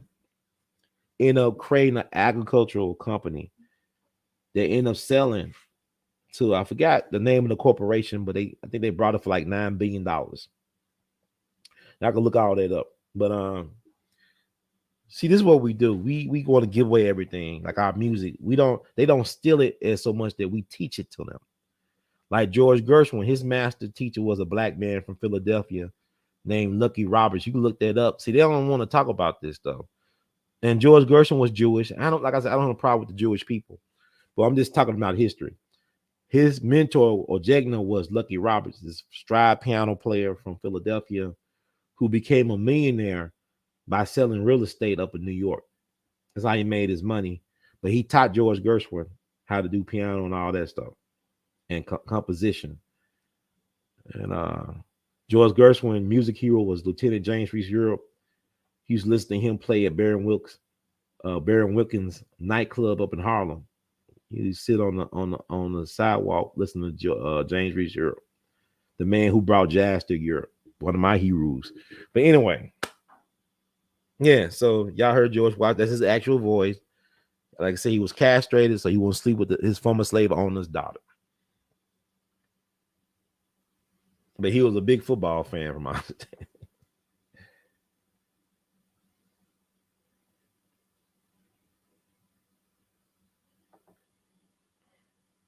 Oh yeah, the story about George Washington Carver that y'all said Lionel Richard, but a lot of these people don't support the HBCU. A lot of these alums don't support the HBCUs. Not on Dion. Dion did what he had to do.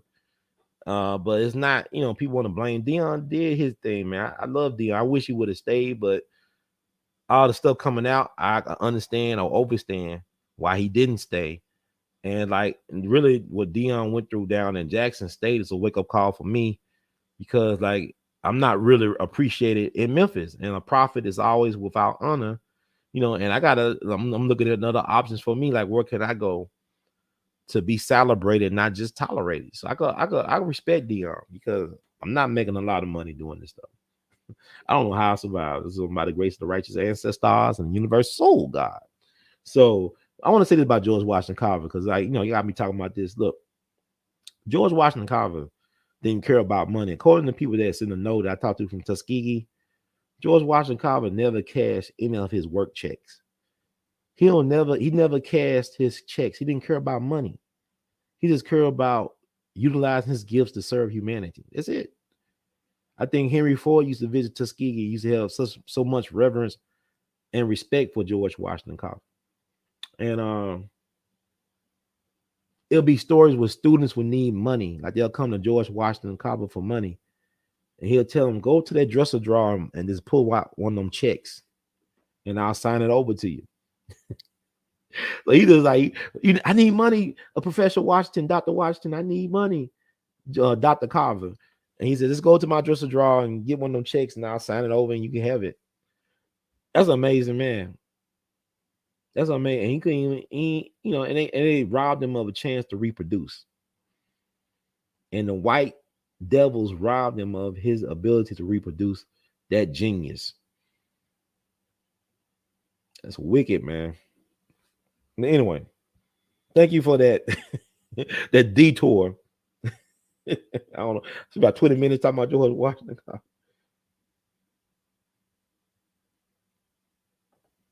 Yeah, we talk about Operation Paperclip.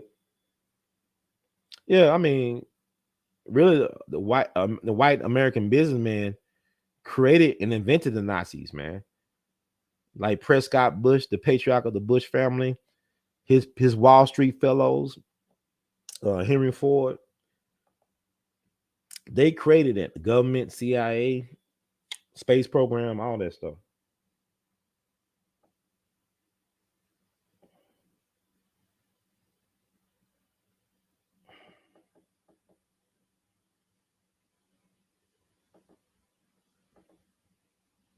See, the thing about Tuskegee, so we look, they did already have it, but they thought they were being cured. That's the problem. They were not being cured. They were being studied. They thought they were getting cured, but they were passing on to their loved ones and, affected their seeds and descendants and stuff like that. So they thought they were getting cured, but they were actually just being studied to see the effects, the long-term effects of syphilis. They might have injected some of those folks with syphilis, but some of these folks already had the syphilis thing,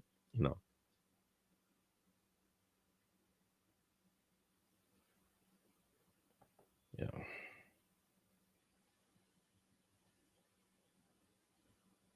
Let me see what else. Now, what else? What did I say? So we got through. Let's see. So we all be news free Dixie for the 21st century. What else am I trying to talk about?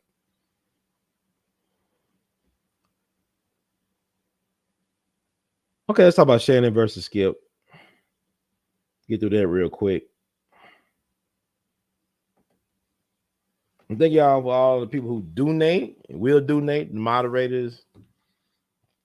Brother Al Kurt, thank you so much for the donation. Appreciate you, bro, from Virginia Beach. Got people from Virginia Beach. All I want to do is zoom, and a boom, boom.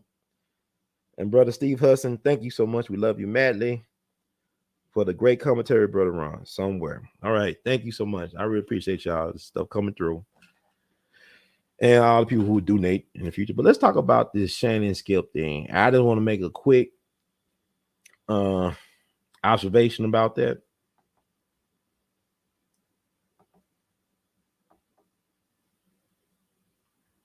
Yeah, I know my neighbor said he loud, but I was like doing anything but the right thing. Nobody would say nothing. That's how I look at it anyway. But Ron, you just let me see.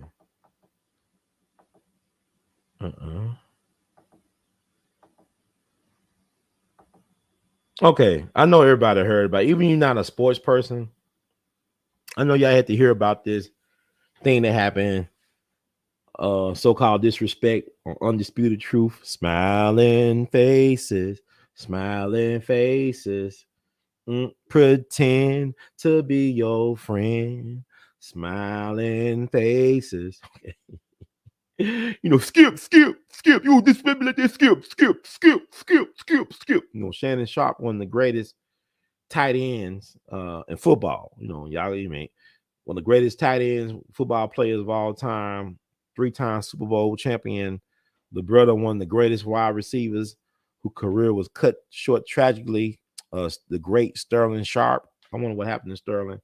Don't hear too much from him these days. And also Skip Bayless, Skip Bayless, his co-host. They got the Skip and Shannon Undisputed Show on Fox. They've been together. I call them the odd couple since 2016. So 6 years, and then the wheels fell off the wagon yesterday. Shannon went in on Tom Brady, that horrible, terrible game on Sunday versus the 49ers. Was it the 49ers? Well, Tampa Bay got thrashed at home 35-7. And Skip, if you follow up these shows, Skip is a big time Cowboys fan as well as a big time Tom Brady fanboy. So Shannon, skip. Brady got skip.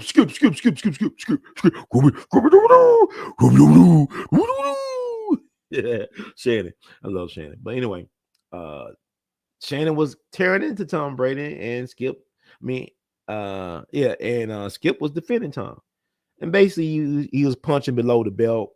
He said some very disrespectful and hurtful things for Skip, saying that you just mad because he could still play at 45 and you had to retire at 35 because you couldn't make it, and that he's the greatest football player, greater than you. Basically, he's a Hall of Famer, and Skip was Shannon, I'm a Hall of Famer, Skip. I'm a Hall of Famer, Skip. And Shannon was about to get real serious. The man about to turn into a Incredible Hulk. Took his glasses out, and Skip said, now, put your glasses back on. Add a boy, add a Negro. Add a buck. He didn't say it like that. I'm saying that. But I'm gonna be honest with you. It was kind of weird to see Shannon as a big, strong black man get a high-pitched voice. Like he was like, it's like they lovers or something. The way he went off on Skip act like the man, like you gotten fat, what I'm saying? I don't like that dress on you. And Shannon, like his voice just got high pitched in certain places, and I respect him for his restraint if it was real. I don't know if it was real because I heard that they have been having ratings issues. Like their ratings are not up to where like Stephen A. Smith and his people doing on ESPN. So I feel like it could have been a setup. People thought it was real, but it's interesting. People are so invested in this stuff because nothing but bread and circuses.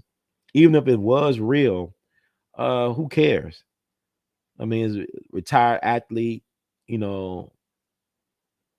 then got this old sports reporter in his 70s, in some ways out of touch, some ways in touch, privileged white man from Oklahoma City, families, being a restaurant business. He actually got a famous brother, Skip Bayless does. He's a chef and all that, and a TV personality like Skip.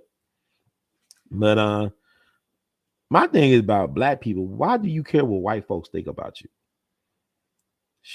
Shannon Sharpe achieved all these things. 3-time Super Bowl champion, believe first ballot Hall of Famer, one of the greatest to ever play the game. And you were about a dude that could barely average 1 point per game as a basketball player in high school, saying that you're not better than Tom Brady. Is that serious, man? You got more.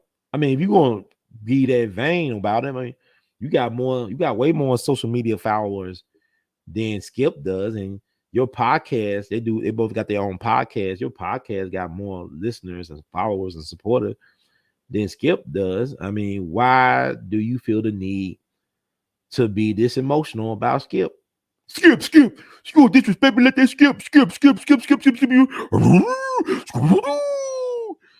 Why do you care, man? See, the thing about black people, about my people, is that we want the white approval. We don't care about being okay, being validated by ourselves. We want white folks to acknowledge it. We haven't made it until white folks, man, until Whitey said we made it. You know what I'm saying? That type of mindset. You ain't nobody until white folks say you somebody. Black money ain't nothing to white money. But the thing about it is, like Dick Gregory acknowledged, he said, he had came back to the black community. Black folks made him so successful that they couldn't afford to see him in his prime. So he made it a decision to come back to his people towards the end. He said, y'all put me up where y'all couldn't even afford to help me. Now I'm coming back to you all. See, never underestimate the power of black solidarity when it comes to us moving on something or supporting anybody on any cause. Because we can shift paradigms. Football would not be football without black people. What's interesting is that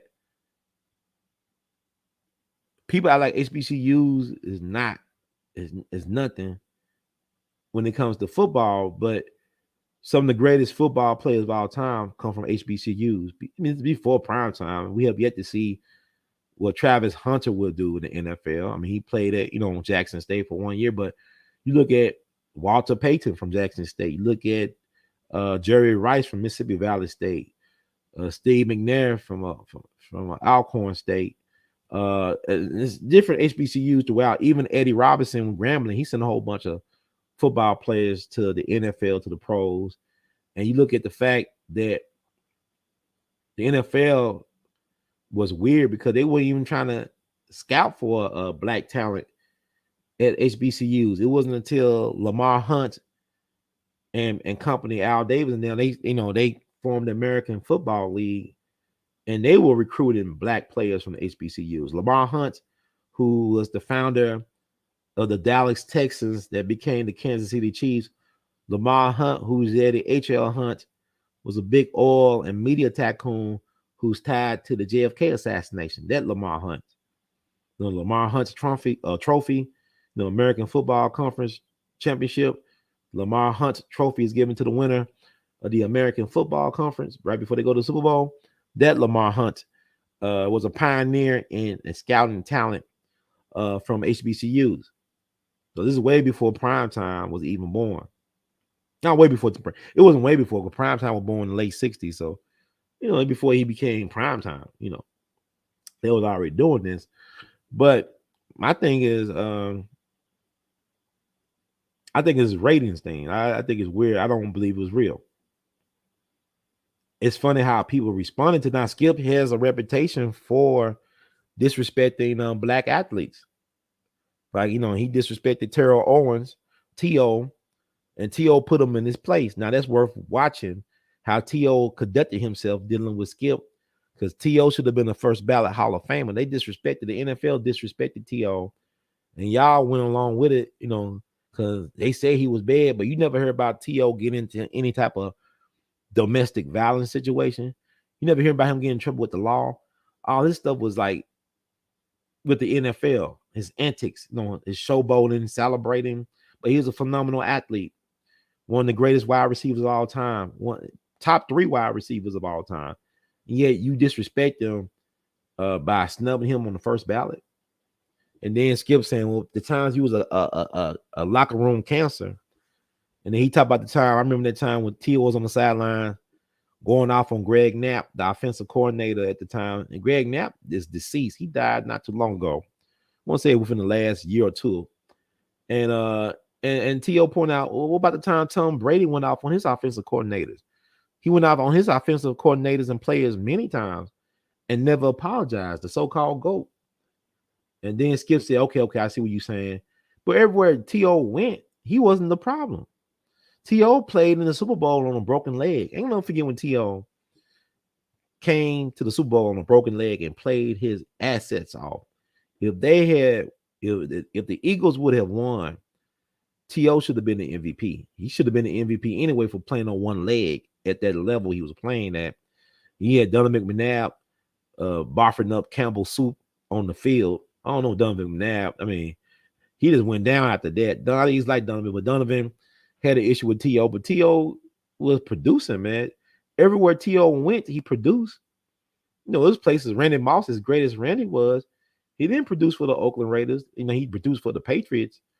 And for the Vikings and stuff, Randy was a beast. But if I had to pick between Randy and T.O. when I'm starting a football, I'm picking T.O. I'll pick T.O. over Randy Moss. I know a lot of y'all will go for Randy. Randy is a freak of nature, of course, but I think T.O., you know, I don't know. But Skip also got into it with Jalen Rose, you know, and like Jalen said, well, you know, you talking about Pistol Pete, you water, you water Pistol Pete Jr., you know what I'm saying? Like Pete Maravich, you know, Pistol Pete, great scorer from LSU, basketball scoring great, but Jalen Rose went into Skip and said, well, you know, you played JV or whatever basketball in high school, you was average like 1 point whatever points per game. He said you were like Pistol Pete or Water. He said Water Pistol Pete Jr. And Skip was mad about that. But Jalen was defending himself because he talked about how, you know, Skip called Chris Bosh, who's an NBA Hall of Famer and a championship winner. He won them 2 rings with the Heat with LeBron and Dwayne Wade. He called him Bosh Spice. Like he was talking about he was soft and effeminate. And Chris Bosh did produce. I mean, I remember that when they went to the championship that first year, when the Miami Heat lost against the Mavericks, Chris Bosh play should have never been in question because he was consistently putting in work, and he cried, and you know, but he was trying to imply that Chris Bosh was Bosh Spice, like the Spice Girls said, Bosh Spice, implying that he was soft. So he was attacking that man's character, and you know, and even with Chris Carter and so on and on and on and on and on. What I'm saying is, why do we care what Skip Bayless have to say about anything? He's just a talking head. And it's the idiot box. The TV is the idiot box, right? But Shannon still needs that white Zeddy approval like so many of us need. See, I thought that it was this Scary Cruz or Terry Crews had an issue because, like, when the man grabbed his assets, grabbed his balls, he did it in front of Terry's wife. And Terry said he was angered by it, but his wife told him to come down. You know, we got to pay that mortgage, baby. Basically what she said. She said, you know, he did it for my wife. And he said, now come down, baby. We got to pay the mortgage. We got a lifestyle. You know, baby, we got a lifestyle. You got to think about it. He must have did this before. This wasn't the first time this man grabbed, but it just happened to do it in front of his wife. Therein lies the problem. But a lot of you guys getting their balls grabbed metaphorically, whatever, every day in Hollywood, in this entertainment industry complex. You got these big swole brothers. They got really sensitive egos. They really sensitive. They really, really sensitive. How you gonna disrespect me like that, Skip? How you gonna disrespect me like Skip? That's what I'm saying, Skip. How you gonna disrespect me, Skip? I like Shannon, actually. But Shannon got a popping podcast. He got more followers than Skip. What's the problem? What do you want from Skip? What do you want from Skip? Why do black people think that white folks are their friend? I think Shannon seen him as a friend, where Skip saw him as an associate, and there's a person that's a professional. I don't think that Shannon ever went. Maybe he did go to Skip house or one. I don't know, but I'm saying black people are interesting. We are interesting people. We're confused people as a group. We always looking for allies instead of being a friend to ourselves. Instead of being a friend to that person staring back at you in the mirror, you looking for people outside of yourself to be a friend to you. And black people got no friends. Not like that. You know, so more power to Shannon and Skip. Haters gonna hate. Players gonna play and haters gonna hate. And it is what it is. But I just think Shannon need to get over it. Shannon need to get over it. It's weird. But what do y'all say?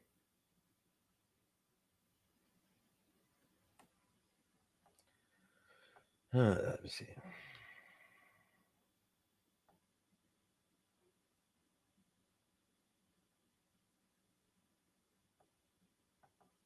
Oh, who is Precious Aunt? Well, we're gonna talk about her. I'm gonna talk about her. I'm gonna get this Boots guy out the way, the Victor Bout, and we're gonna say the best for last, right? We're gonna talk about Dorothy Pittman, who just died. Dorothy Pittman, y'all might not know their name, but y'all know the image, the iconic imagery of Dorothy Pittman. Y'all know about that.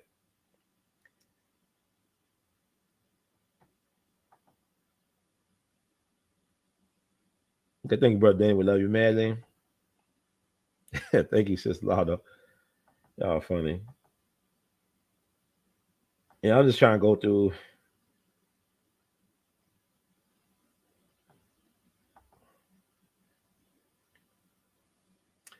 I don't know, Tom Brady.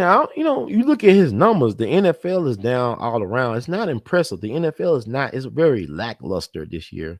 I'm not the biggest football fan, but like the stats for the quarterbacks, Tom Brady is not really washed up, which is amazing. He just don't have the weapons he had 2 years ago, even a year ago when he went to the conference championship. He don't have the weapons he had around him like he did last season. But I still think he could go one more year. I mean, his numbers are not really bad for. I mean, because he's Tom Brady, there's a higher expectation. But you look at his numbers in comparison to the rest of the league, he's right there with the league leaders in terms of touchdowns and yardage and stuff like that. It is what it is. But Tom is 45, so he's still playing. But I mean, Tom is the GOAT to a lot of people, but he is not my favorite football player. You know what I'm saying? Like, it was like Lawrence Taylor. There's a lot of different players, different positions, but I guess for the quarterback position, he has set a standard. It's gonna be hard to overcome. I mean, he's on the mountain. He's by himself. He almost got 90,000 passing yards. Excuse me. Well over 600 touchdowns. I mean, it's impressive because it deals with longevity, but also the rules have been changed. I mean, because if he had to go through the same NFL as a Joe Theismann who got his leg ripped up real bad by Lawrence Taylor, just destroyed that guy. If he had to go play in the same NFL of a Joe Montana and a Dan Marino and a John Elway, he would not been playing this long. I guarantee you that. He would not be playing this long. But it is what it is. Different eras. Showing up.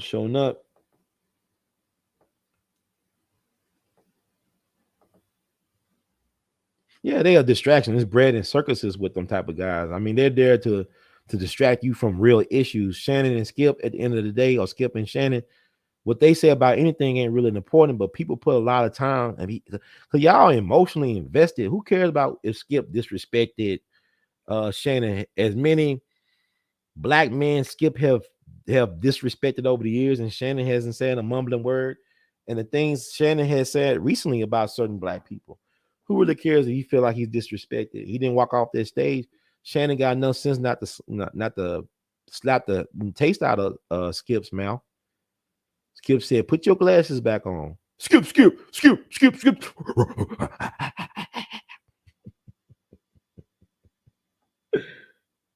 Oh my God.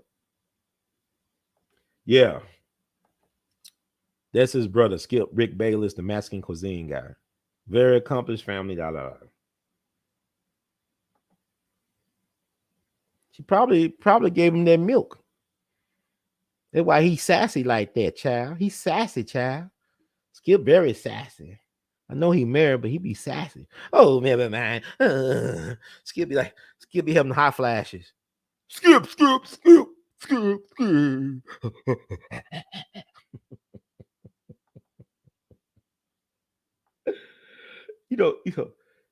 Like with one thing about Dick Gregory. Y'all can say what y'all want about Dick Gregory. Now, Dick Gregory could be an a-hole. He could. May he rest in peace. He was a cantankerous old man. But Dick, he'll go off on you. But he would not hit below the belt. He wouldn't say things about you. He wouldn't call you out your name. He'll go off on you even in public spaces, but he wouldn't call you out your name. As far as I know, he didn't call me out my name. And then he'll come back and say, "How's the family?" He said, "What's going on, man?" He'll pay for dinner or whatever. He'll make sure you get into an event that he's featured at, no problem. He didn't hold grudges. Dick would say, "I'm mad at you. I don't want to talk to you no more." Then he'll talk to you again. But he didn't never like try to demean. He didn't call you out your name. It's like for a lot of us, it seemed personal, but it wasn't personal with him. That make any sense? But if Shannon actually felt disrespected because his pitch and his voice change was interesting. Maybe it was real, but I applaud him for, if it was real, I applaud him for having some type of restraint and not going up Skip's head. You could have did some, maybe could knock some sense into Skip. I don't know. Anyway.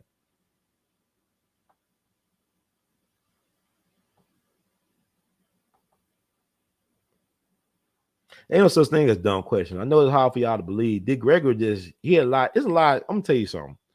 Dick Gregory, like his son said, he had health issues. Like towards the end, dealing with Dick Gregory, he had a lot of stuff going on with him that wasn't talked about while he was alive.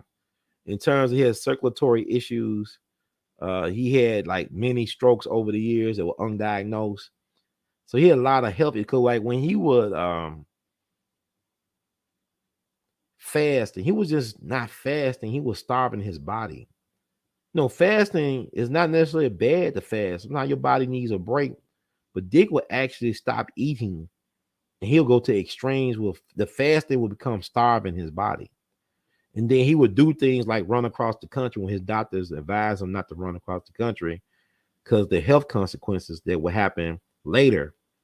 And like I remember I was in a hotel in Atlanta, he showed me some of the abuse that happened and trying to he basically was committing like a slow form of revolutionary suicide. Like he wasn't, he was killing himself slowly for the people. If that make any sense, like he starved for the love of his people. He put his body through extremes for the love of his people.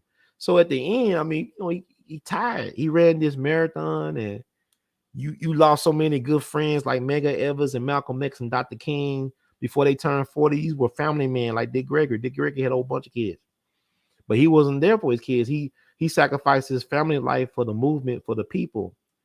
And you do all this amazing work to realize that, hey, we may be worse off than we were 60 years ago in some way. That could be frustrating for somebody at the end of the road almost. I mean, it is what it is.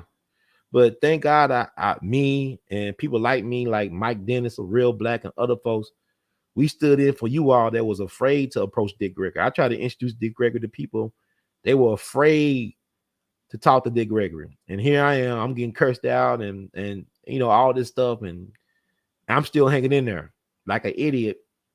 But if I didn't do that, a lot of this material that a lot of us take for granted would not have been available. If everybody got scared of Dick Gregory to ask him a question and ran away when he disrespected them, there would be a lot of material because Dick Gregory was reintroduced to younger generations of people. And like I remember like a year before he died in Kansas City, we talked about this. I saw him at the Kansas City Improv back in August of 2016. And almost a year later, almost to the day, he was dead. And I remember talking to him in the hotel. He called me. I called him. He said, "Ron, I want to thank you and and people like you, the platforms you have. Y'all have reintroduced me to a new generation of people." He said, "I'm more popular now than I was in my prime." And you gotta be crazy. Dick Gregory was making more money than Frank Sinatra at one point in his actual prime as a young man. But you gotta understand, it was only there's 3 networks back then. Only 3 networks that controlled everything. Now you had all this stuff going, and so he was like, young people. We'll go to bodegas and stuff like that in New York or whatever, and young guys will recognize him. I remember went to a bodega near his hotel. It's like a corner store up in Manhattan, and this dude followed us from the bodega, and Dick was talking to me because we were getting a late night dinner. Dude followed us, and Dick looked back at him and said, "I told you, huh, that me and my friend are trying to have a conversation. We're on our way to eat dinner, and you disrespect me like this, huh? You disrespect me like this. You effing disrespect me like this." He said, and the dude was a young guy. All that dude did was like stood there and smiled. He had this big smile on his face. This young dude, because this dude like in his early 20s. He could have easily, I'm gonna knock Dick Gregory out. This man, he loved it. He loved the fact that he could tell his kids and grandkids that Dick Gregory cursed me out. So that's what that's all about. And like Dick cursed out his family members all the time. And they said, like when I met them at the homegoing at the wake at Howard University, "Oh, you the one he cursed out all the time. We love you. You just like family." So it is what it is. So yeah.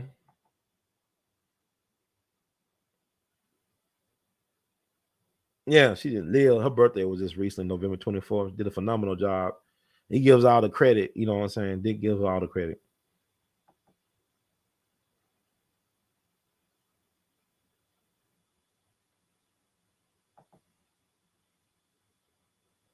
Truth be told, the reason why you know about Baba is because of Brother Ron. That's no disrespect to Baba, but that's truth be told. Because nobody wasn't interviewing Dick Gregory like that until I started interviewing him. And that's like I gotta tell my receipts because I remember I started talking to Dick on my blog talk show back in 2011.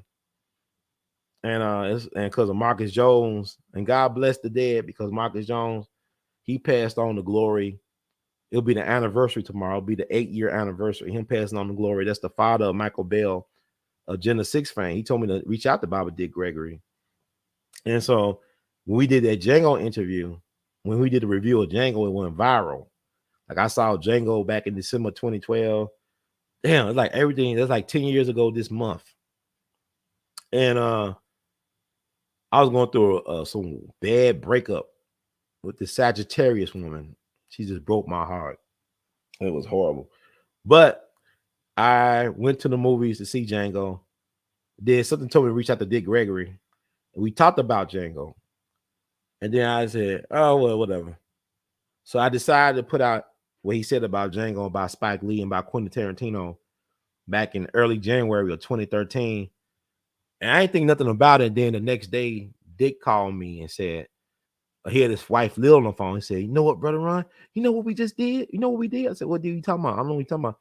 Man, I just got a call from Quentin Tarantino and Jamie Foxx and I think Reginald Hudlin and said, thank you for your review, man.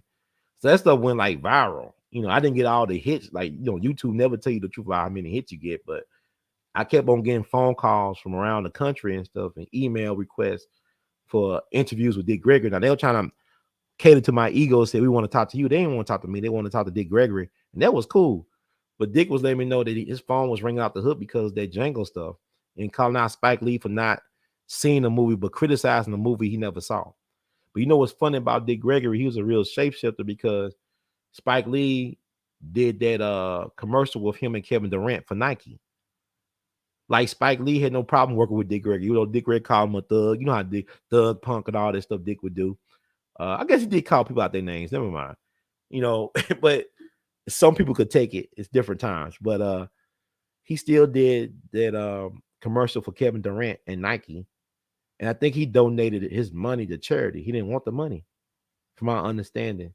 I think that's the same thing he did with Bob Marley. Bob Marley wanted to pay Dick Gregory, but Dick Gregory didn't want the money. Well, he donated it to charity or something like that because his issue with Bob Marley was that he did the song called Buffalo Soldier.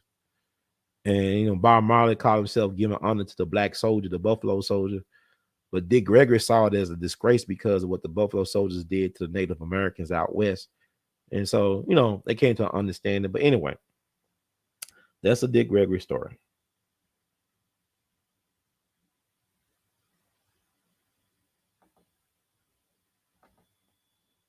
Yeah, I'm putting respect on my name, man. You don't let people talk because like this society is weird because like the people that do the work a lot of times you don't get acknowledged, you get erased, you get forgotten about, and that's okay. It comes like Dick Gregory already told me when the universe so God uses you, sometimes it doesn't leave any evidence that you was the one.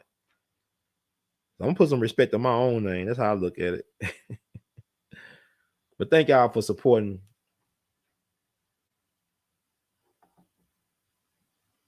Yeah, it wouldn't surprise me if Cedric didn't have a good taste about Baba in his mouth. They both St. Louis legends. No, Cedric's from St. Louis too.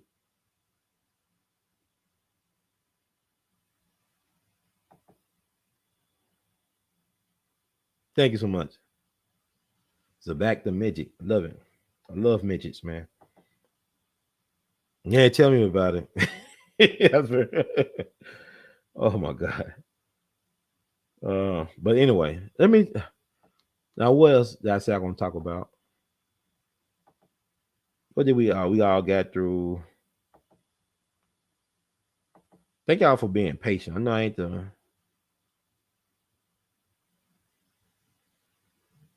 okay. Let me talk about Victor Bout. Let's talk about Victor Bout a little bit. Not that long. Talk about Victor. Let's talk about Victor Boot. Let's talk about me and you. Let's talk about all the good things and the bad things that can be. Let's talk about it. Let's talk about Boot. Let's talk about it. Let's talk about, Boot was the guy, the merchant of death that got traded for WNBA player Brittany Griner. That's the thing, Brittany Griner. And a lot of people, it was a lot of controversy about her being traded for the man known as the merchant of death. And I said, well, the United States, the United Snakes, whatever, has a history of doing these type of things that don't benefit the American public in the long run. And I post about Victor Boot. Victor Boot, he was the inspiration for Nicolas Cage's character in The Lord of War. If you want to understand what type of person Victor Boot is, watch the movie Lord of War with Nicolas Cage, and you'll get a better understanding or understanding of the type of character he was. Read what I said about Victor. Good old Victor Boot. Boot was about it, man. It's a good, actually. Go on YouTube and watch the 60 Minutes profile on Victor Boot that came out a little bit over 10 years ago. It's worth watching. 60 Minutes profile on Victor Boot. Check it out. My thing is, I said the same U.S. government that traded a notorious arms dealer for a WNBA basketball player, also educated Harvard University and taught to fly airplanes, Admiral Isoroku Yamamoto, the mastermind behind the 1941 Pearl Harbor attack. Never forget, this is America. So our country has a history of training its enemies of state. Like, that's just one example. The guy who was the mastermind behind Pearl Harbor was trained by America. They taught him how to fly planes. He was a guest of the Department of Navy. He was an honorable guest of the Department of U.S. Navy. He went to Harvard University back in 1919 to 1921. This is Admiral Isoroku Yamamoto. And he was killed back in 1943. They shot his plane down. I think after the Battle of Midway, if not mistaken. But think about the Civil War. Who was the Union Army fighting? The Union generals were fighting Confederate generals who were like fellow classmates at West Point. Ulysses S. Grant, the leader of the Union Army, Robert E. Lee, leader of the Confederate Army, they all with the West Point, man. So they fighting each other. It's Civil War. You fighting your classmates. The United States always training. Even you look at Afghan War back in the 80s. The Al-Qaeda took on Russians back in Afghanistan. Who trained the Al-Qaeda? America. Look at the movie. They tell you everything they do to us in the movies. Look at the movie Tom Hanks called Charlie Wilson's War. Watch the movie Charlie Wilson's War. It was Charlie Wilson, a representative from Texas.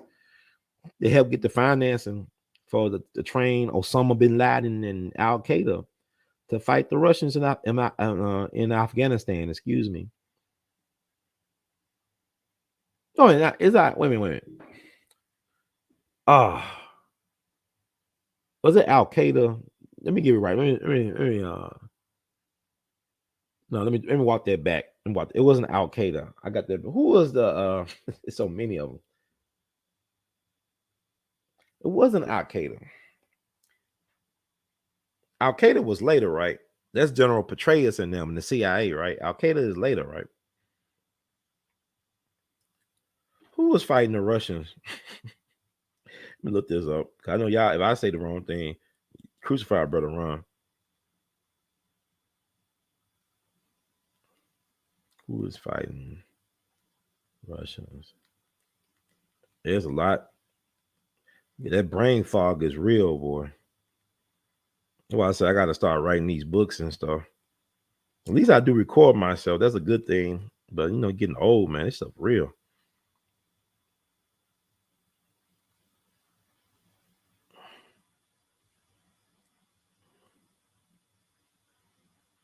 Okay.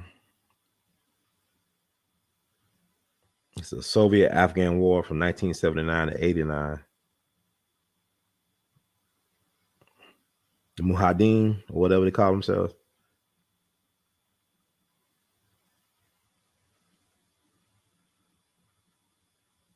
Okay.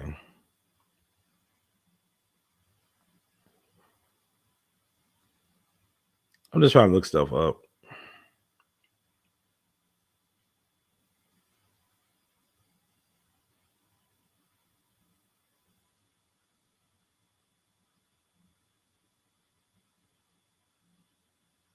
Because Al Qaeda was later, right? That wasn't.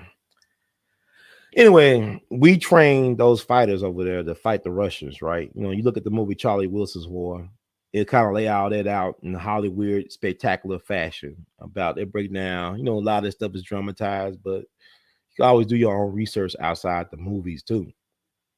I would not look at any movie as an actually history lesson or anything, but as a tool to get you more excited about doing your own research and heightening the contradictions and coming to your own conclusions about what went down. So even the Taliban, Michael Moore did the movie Fahrenheit 9/11, and he got footage of the Taliban, who was the leadership over in Afghanistan. They went down to Texas. They was guests of then Governor George W. Bush down in Texas. But yet they tell us that the Taliban are enemies in the so-called war on terror, but yet they, before September 11, they visiting with Governor George W. Bush in Texas with no problem as VIPs. So I mean, even I remember when the September 11 happened over 20 years ago, they shut down all the airports except for the one in the Northeast. Bin Laden family lived here. He had relatives in America, and I guess they all got on a plane or whatever and got out the country. It kind of reminds me when they shut down Memphis. I think the airport was shut down, but yet Jesse Jackson was able to get out of Memphis and be on these morning shows the next day in Chicago with his bloody shirt he's still wearing from Dr. King's blood. Although Jesse was not even on the balcony when King got shot, he was in the patio area and he ran up the balcony and started putting Dr. King's blood on his shirt, whatever. And then he got flown out of Memphis to Chicago. From my understanding, the airports were shut down because of martial law, but I could be wrong. I don't know. But Jesse was able to get out of Memphis with no problem when they had a curfew. It was on those morning shows the next day. So, government is always an inside job. I'm not saying that Jesse did anything to Dr. King, actually. The government got rid of Dr. King because it's been proven in a court of law that the government did it. And then, like, the gun could be traced back to the FBI. You had military intelligence in town from March 28th, Dr. King's last march, to April 12th of 1968. Operation Zorro. He called is another name too. It's, Operation Lantern Spike. That's the King assassination thing. Operation Lantern Spike. LANTERN Spike. What I'm saying is, it wasn't the best trade for a WNBA basketball player, for somebody with that type of reputation as a Victor Bout, to be walking away like that. But it is what it is. But America has a history of doing them type of deals, and that's the nature of it. Like the war on drugs. You know what I'm saying? Like Iran-Contra affair and all that stuff. It's part of the American narrative. But Victor Bout got out, and I don't hate the player, hate the game. You know what I'm saying? It's not on him that he was able to do what he got to do to get out of here. Hate the player. It's like if they had let, you spend all this money and resources to get Pablo Escobar or El Chapo. America spend all this money and resources to get El Chapo and to let him out for a basketball player. Would that be a fair trade to let El Chapo or whoever, we got Pablo Escobar, to trade him for a basketball player? I'm not knocking Brittany Griner, but it kind of even remind me when the Minnesota Vikings traded all those future draft picks for Herschel Walker.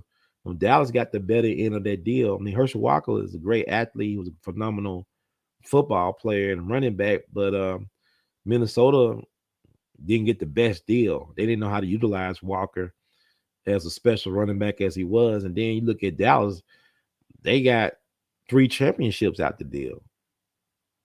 Or you look at Babe Ruth when Boston sold Babe Ruth to New York for like chump change, right? If you think about the impact of Babe Ruth being in a Yankees uniform, and Boston didn't win another World Series until 2004. So anyway, that's enough about the Victor Bout thing. Let's talk about the last and final thing.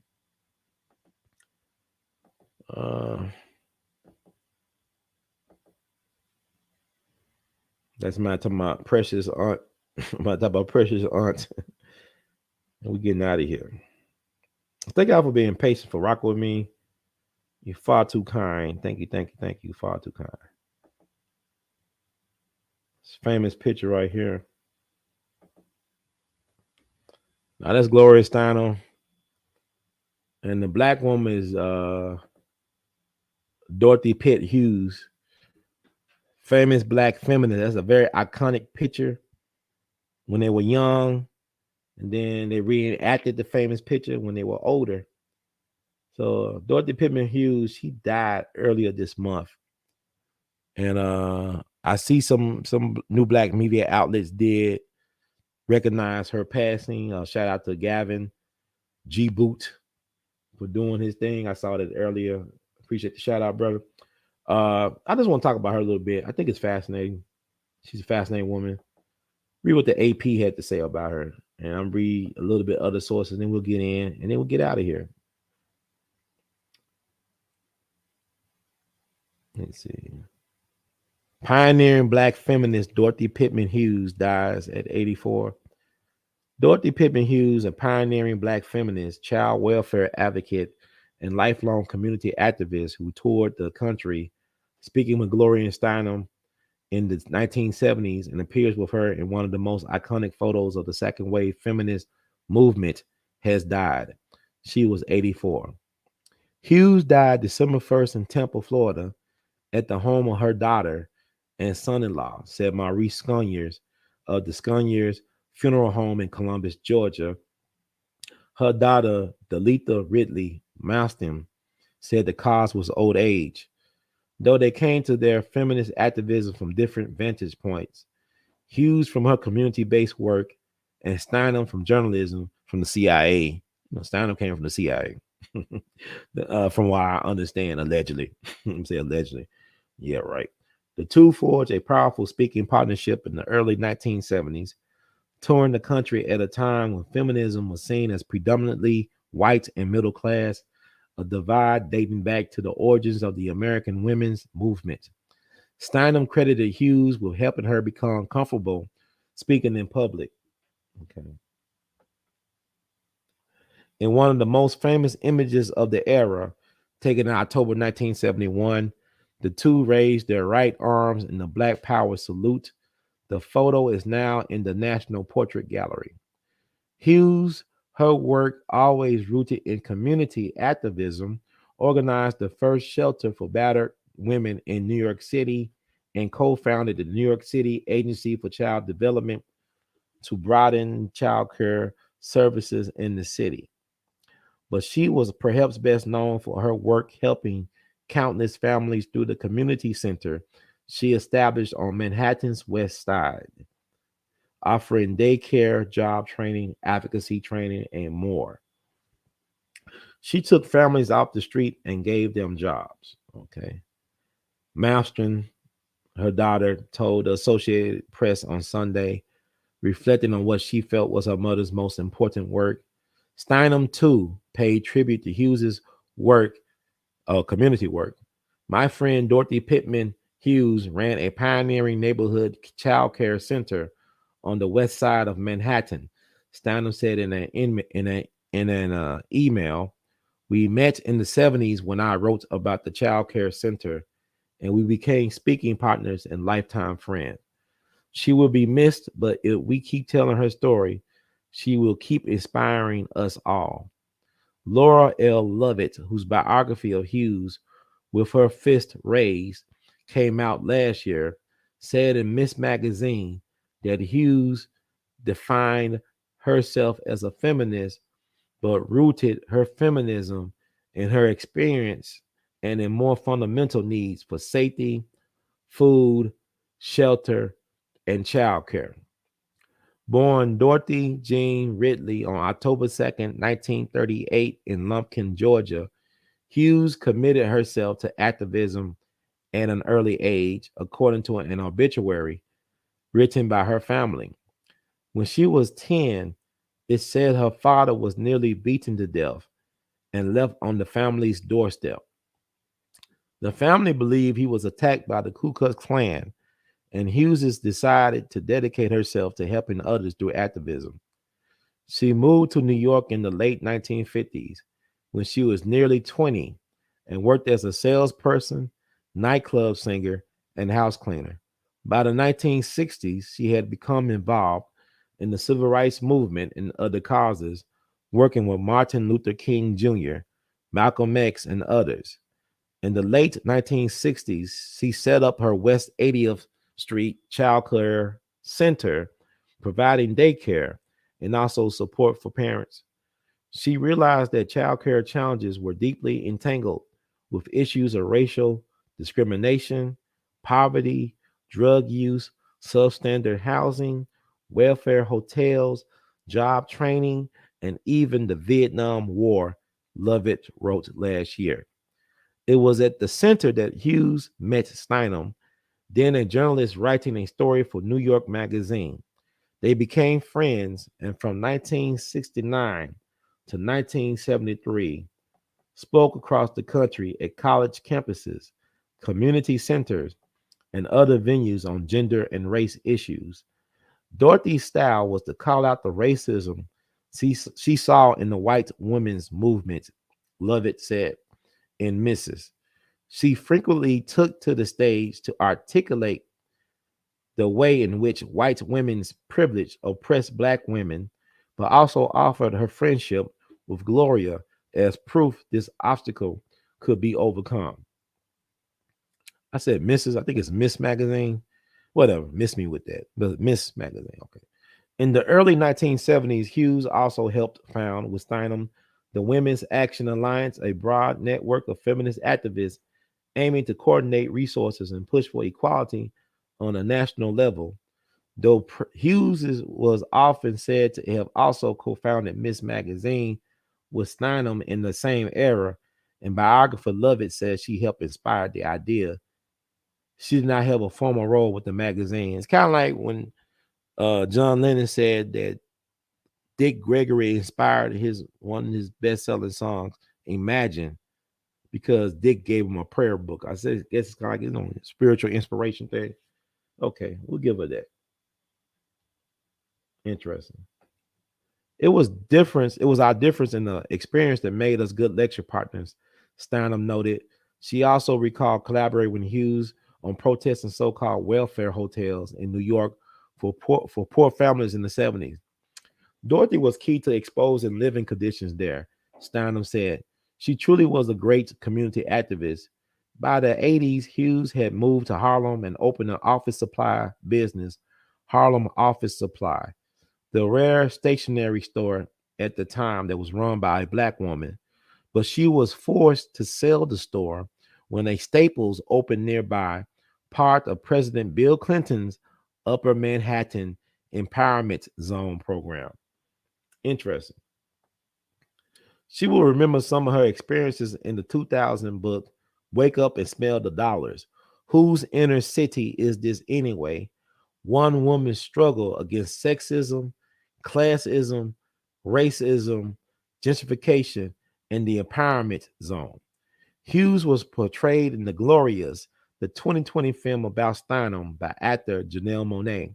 She is survived by three daughters, Milestone, Patrice Quinn, and Angela Hughes. Okay, that's the AP story, right? It's interesting about her struggles, right? She had a very traumatic experience. Her father getting beaten nearly to death by the Klan, allegedly, probably so. they labor her a feminist, but she had issues with the feminist movement, how the white women treated the black women in the movement. Sounds no different than what Sojourner Truth and Ida B. Wells Barnett encountered by dealing with these so-called women's movement. Um, she's like she was sincere about her community activism, really focused. But the thing about it is, the black family was destroyed. The institute of the black family over this system has been dedicated to destroying the black family nucleus over the last 60 plus years. And she was part of a movement. And I think unwillingly, she didn't know everything that was going on with said movement because Gloria Steinem, from my understanding, she had connections to the CIA and she was a journalist. So that makes sense because the CIA, Operation Mockingbird was a project to control the media. The intelligence community controls the messaging of the media. And Gloria Steinem is a journalist who, from my understanding, had ties to CIA. It kind of reminds me of Elaine Brown, the Black Panther, whose handler and boyfriend was J. Richard Kennedy, MK Ultra mind control specialist who had connections to the government, who was business partners with Dr. King's handler, Stanley Levison, a Jewish lawyer who had connections to the Communist Party.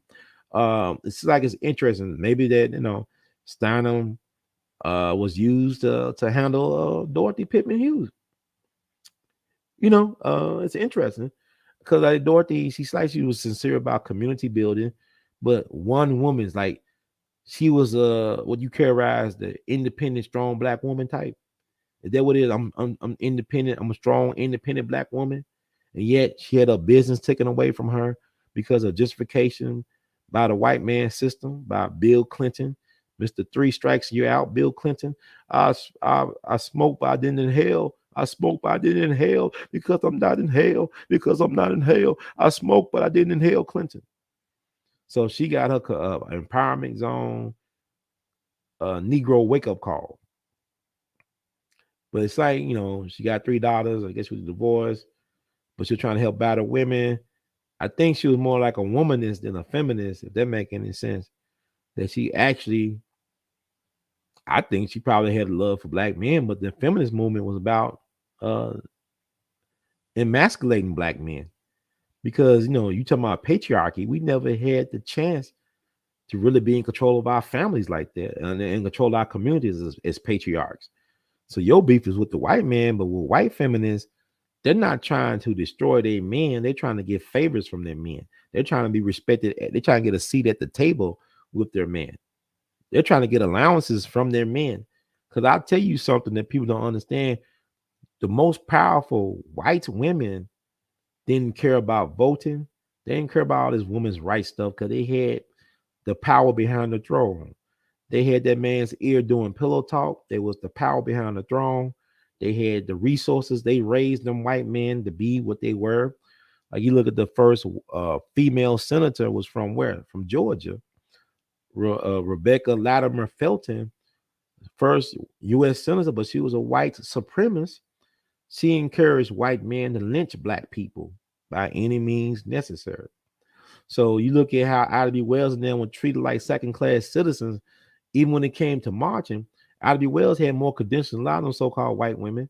When it came to organizing and mobilizing the people, she had the track record. She could be arguably said to be the mother of investigative journalism in America. Not no Nellie Bly, but Ida B. Wells Barnett, a former enslaved black person. Brilliant woman, but she was treated like a second, third-class citizen in the so-called women's rights movement, the suffrage movement. So you got Gloria Steinem co-opting this sister swag. She got the fist in the hair and all this. Who had the better career? Who had the more illustrious? And not to take away from Sister Dorothy, because I think she did a thing in a way, but I wish she would have learned from the struggles of Fannie Lou Hamer versus trying to get with the good white folk, the good white women like Gloria Steinem, who to me were like opportunists. Gloria Steinem, the one, it's like what they call them limousine liberals, right? Like Dorothy Pittman was robbed at the end. especially with the so-called empowerment zone when she had her black-owned office supply store in Harlem, in Black Harlem, and they took that away from her. Is Bill Clinton's the first black president in his empowerment zone. Yeah, bring on Staples, baby, bring on Staples. Staple my paper. Staple. So she got screwed over. And Malcolm, they said she worked with Malcolm X. Malcolm warned about them liberals back in the day. She wasn't listening to Brother Malcolm. He warned you about the foxy white liberal. He warned you about these white liberals and their Negro movement, revolutions and stuff like that. But and also people say, well, what's the connection with Precious? She's actually is connected to what's the thing? Gabourey Sidibe. That's her niece. Gabourey Sidibe, the lady who played Precious, that's her niece. That's her niece. The one to play Precious. That is her niece. That's an interesting family because Gabourey Sidibe, her mom is a well-known singer as well. Her mom was a well-known singer named Alice Tan Ridley. That's her mom. A very talented family then.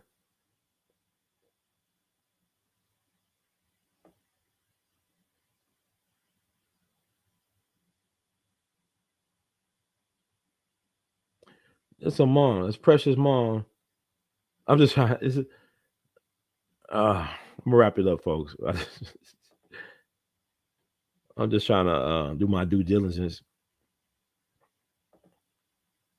So very talented family. So you got Oscar-nominated actress. You got this revolutionary feminist icon. Then you got this woman who's a very good professional singer. Who's Precious' mom, Gabourey Sidibe, whatever. Let me show this picture.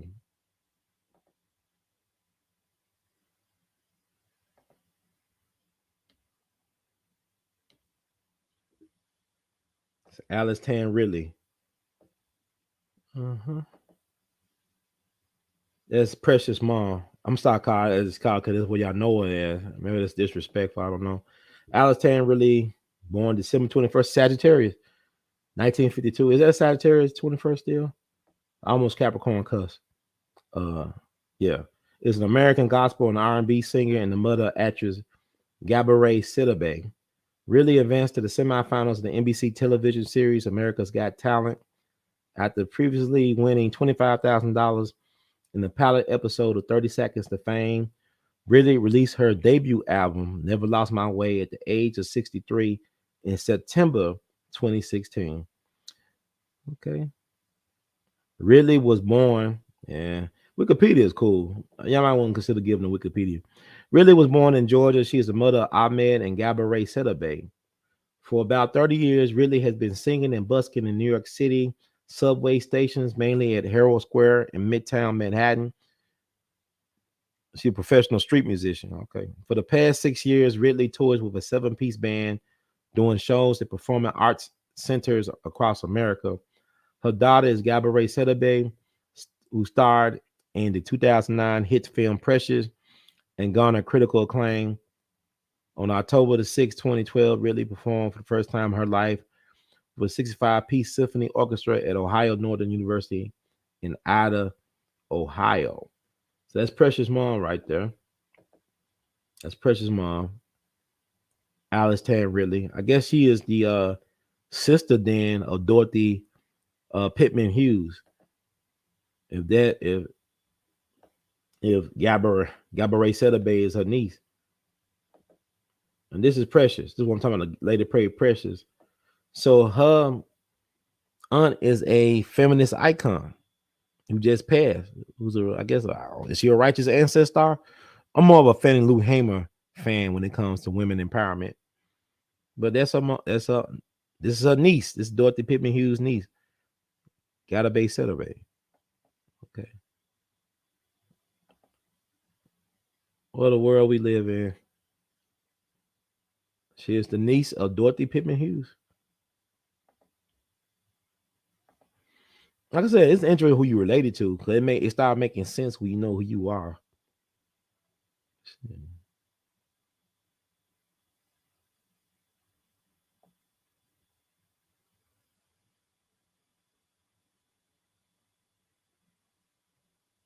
Okay. Said March 2017, Seta Bay revealed that she had been diagnosed with type 2 diabetes. That as a consequence, she underwent laparoscopic bariatric surgery in an effort to manage her weight. November 2020, Seta Bay announced her engagement to Brandon Franco, a talent manager with Cameo. The couple married in March 2021. Good for her. That's cool though, man. There's somebody out there for everybody. Never give up. But there's Aunt is a famous game changing woman.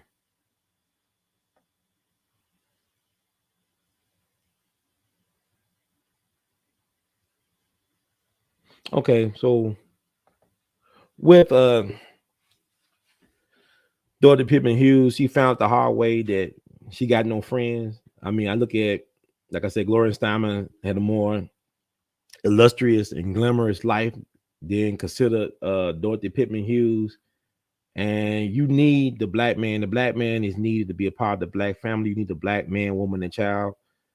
It's like some of her struggles at the end, especially with the empowerment zone, came from the fact that, you know, brothers need to help the sisters back. You know, you look at even our greatest black women trailblazers and pioneers in business, entrepreneurship, they had certain black men vouch for them, to support them, to be their sponsors. You look at somebody like the great Bessie Coleman, one of my personal heroes or sheroes. You know, she was the first black woman to get her pilot's license to fly, but she had to go to France to get it because the United States wasn't training black people. They didn't want us to know how to fly. They trained the dude they play in Pearl Harbor, Admiral Yamamoto. They trained him how to fly and destroy Pearl Harbor, but they wouldn't train black folks. They barely wanted to train the brothers at Tuskegee on how to fly. But you had black businessmen like the real estate mogul Jesse Binga up in Chicago. We don't say the name of Jesse Binga. He's a real estate genius in Chicago, as well as the great brother Robert Abbott, who was the founder of the Chicago Defender. They were her financiers or sponsors to help her go to France to get her pilot's license. That's Bessie Coleman. If you look at any of our great women entrepreneurs, a lot of them had support from black men. If you look at even Black Wall Street, you know, some of the successful sisters that ran that movie theater down there, some other places, it's because black men created a space for you to excel and to be safe and to do your thing. So for them to disrupt this natural alliance through the feminist movement was a poison. And Fannie Lou Hamer saw the writing on the wall. She already knew that feminism was bad for the black family and for the black struggle. But it seemed like when she didn't have the backing of the brothers, that's when she had some of her troubles.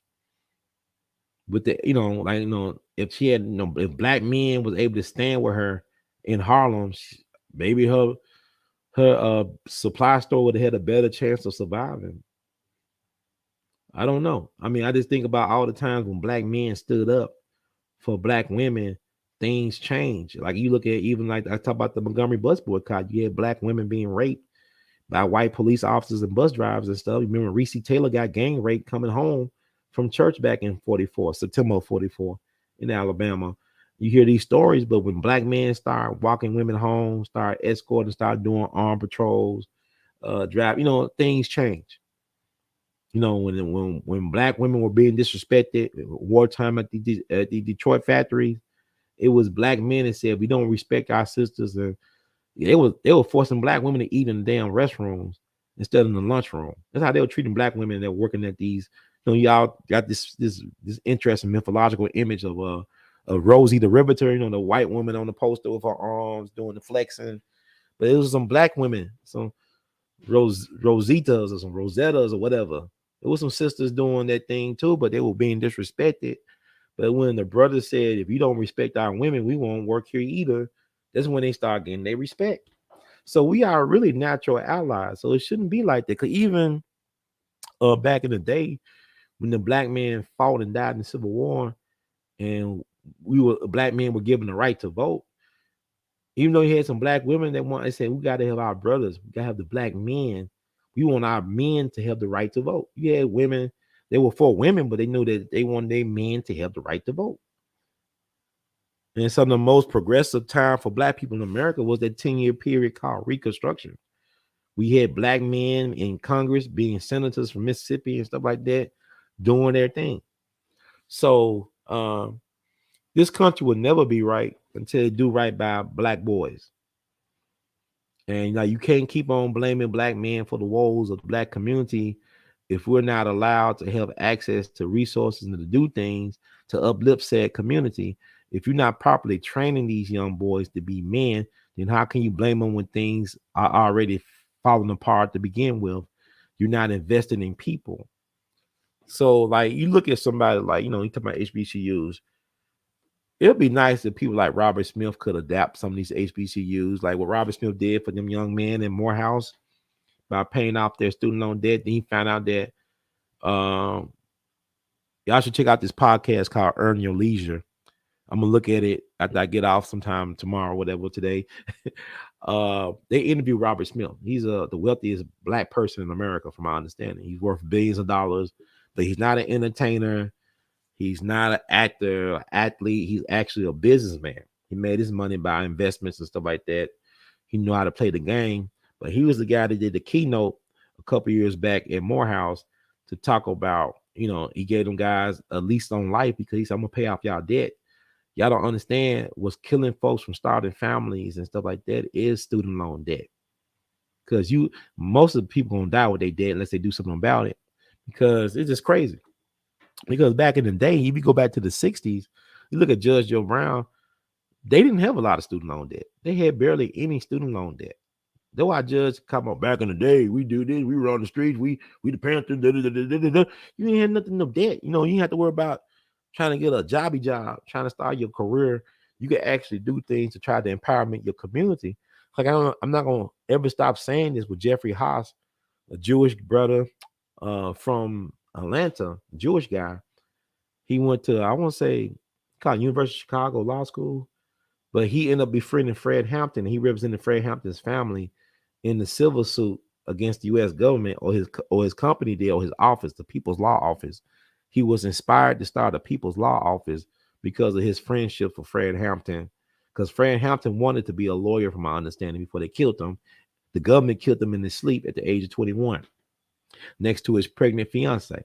So that's your government, the one that bring over the Nazis, the one that train folks that end up doing Pearl Harbor, the people that train folks that end up doing terrorist plots and fighting civil wars. Your government did that. Okay. I know somebody said in one of my community posts, love it or leave it. What they got to do? I'm telling you facts. What they got to do with anything, Jack? Well, I'm going to leave something when I got blood equity in this thing. My people fought in every war. I can name relatives who fought in the Revolutionary War. That's how far I go back. That's how far my people go back in this country. Your people might just came over here less than 100 years ago. I can name relatives that fought in the Revolutionary War. That's how far my bloodline go back in this thing. Well, I'm going to give up something that my people fought and died for. They got lynching uniforms for, got disrespected, spit on for, had to leave the South and leave abandoned lands that they own just to stay alive, just to breathe some air. So we talk a lot of craziness, and what I'm trying to tell people, start looking this stuff up and understanding, because that black woman got a raw deal to me. Dorothy Pittman probably died bitter and disillusioned by her treatment by this system, because she left her man behind, left the black man behind. You need the brothers to be on the same page. You can't do, black folks still haven't learned, you need a militia. Everybody that gets stuff done got goons, they got a mob. The Irish mob, the Jew mob, the Italian mob, everybody, the Greek mob, everybody got their goons. Black folks, our goons are used against us. We got to control our goons. That's all I'm saying. I ain't trying to advocate anything. I'm just saying everybody know that every area of human activity with these people is warfare. Everybody know, but black people. People think they're going to pray something away. You don't pray nothing away. You make it go away. You don't pray it away. They ain't gonna work. Prayers without works is dead. You practicing a dead religion.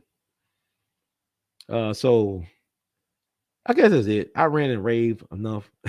But God bless Dorothy Pittman Hughes and that's precious aunt Gabay Setabe. This is Gabaray Setabe. More power to her. God bless her and her mama. Allison Tan Ridley. It's like a very talented family. But yeah, I just want to make sure I did something to acknowledge her passing. May not agree with all this stuff, but it's like she was a decent person. Like she did care about community, but it's kind of like, what group of women are okay without their men? Like what group of women brag about being independent? Ain't no woman in her right mind want to be by herself raising some kids or by themselves trying to pay some bills. You need some help. It's like I saw a news story from Memphis. We got a problem with carjacking like everywhere else, but it'll be a lot of young people, a lot of young kids that be having guns, trying to scare people, carjack people. And it was this white doctor, retired doctor, about 72. He shot and killed his would-be carjacker of his Mercedes-Benz G-Wagon at the gas station, the Kroger fuel station out East Memphis. And he shot one of the kids in the foot. He shot and killed the other kid that was 16. The other kid he shot in the foot was 18, drove himself to the hospital. And they interviewed the kid mom, who was a carjacker who got shot in the foot and lived. And basically she was on the news saying, I can't do nothing with him. I can't do nothing with these kids. I need help. They think we okay with this. We're not okay. I'm not okay as a parent for my son to be acting like that. I don't want him to be that. I didn't raise him I didn't raise him at all. But you could tell she was distraught. You could tell she was overwhelmed. That you could tell most definitely she was a single mom for lack of support, lack of a man in her life, in her children's life. And I got stories I'll be reading about crime families in Memphis, people called the Porterfield posse. I'm gonna have to post a link of the article that was written about them. The Porterfields. They're a famous Memphis crime family. They're a black family. They actually mixed. The matriarch of the family died about 2 years ago. Elfried I said Porterfield. He called Porterfield, right? She was actually from Germany. She was a white woman from Germany. She married this black man from here, Porterfield. They had about 9 children. And her boys, boy, they out wilding out in the streets, man. They notorious, the Porterfield posse. Notorious. They had one relative, a cousin that was on death row for a hired killer. He was hired by this white woman to kill her husband. He beat this man up so bad with a tire iron out in Bartlett, Tennessee. He hit this man with a tire iron 21 times. He died on death row. He was the oldest death row prisoner in the state of Tennessee. He died, let's say like 7, 6, 8 years ago. But they did a story about them in the commercial appeal back in I think 2009 or 2010. But as a family is full of dysfunction. This dude had 9 children. His sons became hellraisers. One became paralyzed. One got shot in the car. This is a bunch of hellraisers, man. And they got kids. That's crazy. They having kids. They got kids having kids. But anyway, I'm getting carried away. But nah, the feminism thing ain't gonna help black people. Never been a friend. And Fannie Lou Hamer recognized that early on. This is a woman who didn't know she could vote until she was 40-some years old. So I the hiding the contradictions, you need to study people like Dorothy Pittman Hughes, as well as study the legacy of Fannie Lou Hamer and compare and contrast. Because these people, they love thinking of abortion, saying as the final solution. Fannie Lou Hamer was sterilized. She was she was number 20. She was the 20th child of her parents. And she wanted her own biological children. And the state of Mississippi robbed her because she was poor and black. They destroyed her womb without her consent. You had several states back in the day. We have 21 known states, from what I read, that was sterilizing black women and poor people. You even had it recently in California where they were sterilizing women in prison, probably without their consent, because you don't know what they're doing to our food and to our medicine, especially when it comes to fibroids in the black community with black women. What is that about? It's like every time black women get fibroids, they want to remove the black woman's womb. You know what it is, man? This stuff is sad. You go back to J. Marion Sims, the father of gynecology. You see how this stuff plays out. So Frankensteins, like Frankenfruits, Frankenstein, whatever. But thank you all.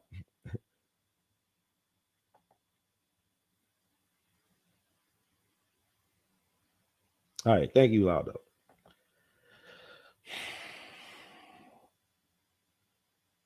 No, you hope to, but we've been poisoned. Like, if you go by social media, you think black men and women and can't get along. You know, and even like when you on these dating apps, like it's hard, man. It's like people are not who they say they are online. You could be anything on the internet, and you don't know who to trust. You don't know who you talking to. I'm an easy target. I'm very naive sometimes when it comes to dealing with people because you know people know who I am. Like I'm on here live. I don't hide my face. I don't have no disembodied voice. Whatever. What you see is what you get. You know what I'm saying? I look like my pictures as far as I'm concerned. Depending on the year and the month, I look like my pictures. And so this is who I am. I'm not hiding anything. I'm transparent. But sometimes a lot of people are not so transparent. You don't know who you're dealing with.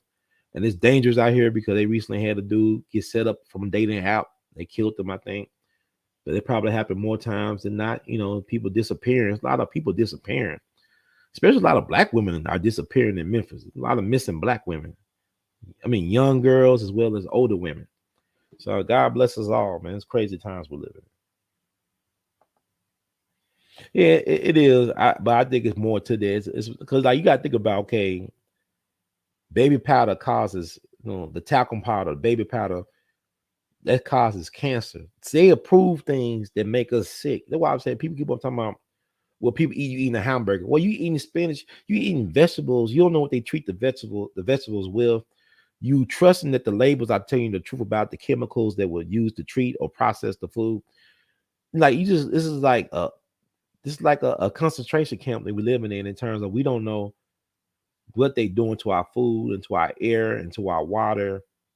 Now we do have an idea, but we think it's like, oh, that's not like Jackson, Mississippi. No, where you at probably is worse than Jackson, Mississippi, or worse than Flint, Michigan, or worse than Newark, or worse than anywhere. It's like, in Richmond, California, you have a lot of children, black children, getting asthma.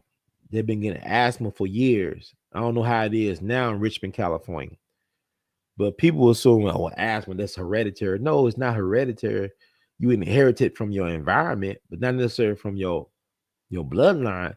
But what's happening was the asthma was caused by the oil refinery, by the Chevron oil refinery.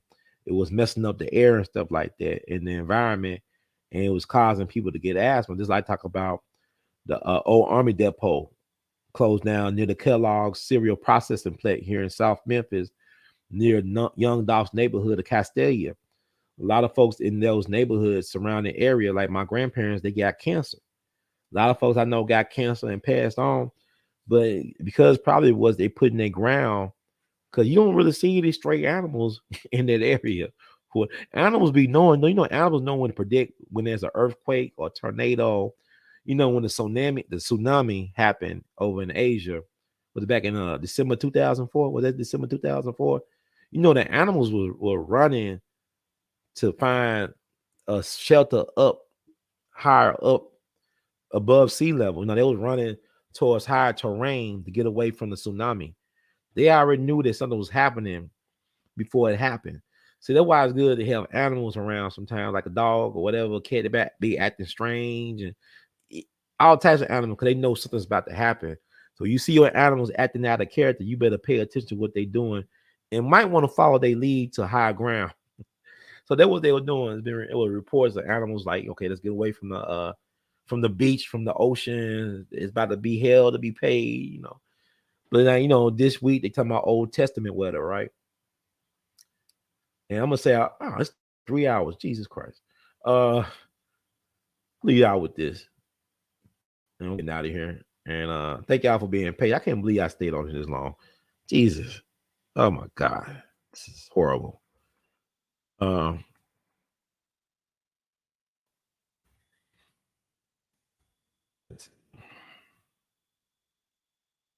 it right quick. I can't find it. I just post it later. But that weather stuff is crazy. It is really crazy. Well, let me find it. See, post. I don't know, they have like all types of biblical weather going on across the country. Floods, blizzards, tornadoes, things of that nature. Luckily, we ain't been getting too much of anything but rain. Thank God for that in Memphis, Tennessee. But anyway, let me get out right here. Thank y'all so much. I can't believe it's been over 3 hours. Jesus Christ.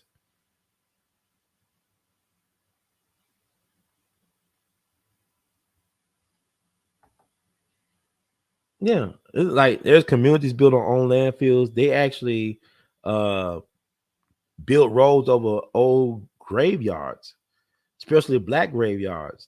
They'll just pave over black cemeteries. They do that a lot in the country. They'll build over old church graveyards out in the country, old black graveyards down in Mississippi. They don't care about our people, man. They don't care about people in general, but especially our people.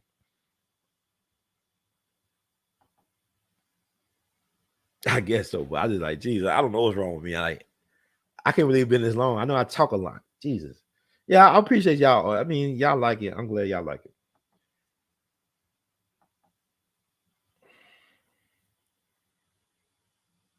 Okay, I appreciate y'all. Law Dog and Luna, y'all really made my night. I appreciate it. And everybody, Gail, everybody, Donnie, everybody, I appreciate y'all.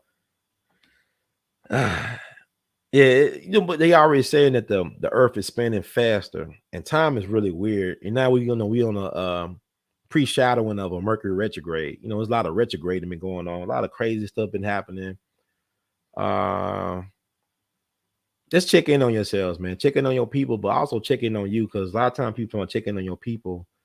But I'll tell you this is very important. I think whoever cross your mind, check in on them, because you don't know what's going on with the people. Because if somebody come across your mind, that might be the universe way of telling you need to check in on your people. So I try to be as kind and patient with people. And I know a lot of people think I'm a pushover, because I think it's funny. I have people tell me I'm too nice. I said, I know nice is a bad word, because that's why nice guys finish last. My thing is, life ain't fun if you can't be made a fool of sometimes. Because like the song said, everybody plays a fool. You won't have fun if you being afraid of being made a fool of. Life is for learning, for living, and for experiences. Because one day, the people that think they making a fool of me, I'm gonna tell them no when they really need me to say yes. The time they really need me to say yes, I'm gonna tell them hell no. And that's how I get my kicks off of that. That's funny. But anyway, thank you all. Thank you all.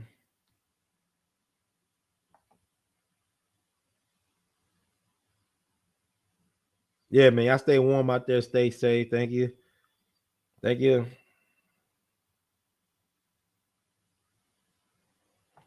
Appreciate it. Y'all take care.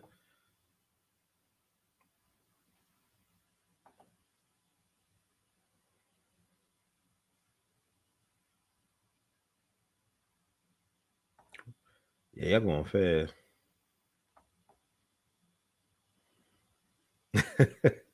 Yeah, y'all gonna learn the power of no. No sometimes mean yes for you. A no for them is a yes for you. So you remember that. It's time to put yourself first. Good night, Sister Luna. Thank you so much for your moderation and for your toleration. And we love you madly. Appreciate it. So let's wrap it up. So if you like the words from Brother Herb, please spread the word. Please spread the word. You can always cash out your support as well. $ R2C2H2. That's $ R2C2H2. Google Pay, PayPal, and Zelle your support. R2C2H2 at gmail.com. That's R2C2H2 at gmail.com. You can Google Pay. I mean, you can Apple Cash your support at 901-299-4355. That's 901-299-4355. What else? Vimo at R2C2H2. That's at R2C2H2 for Vimo. Also buy Art of His Art. It's R2C2H2.com. That's r2c2h2.com. Also, where art of his art. Just put in the at our official Teespring and put the Teespring location.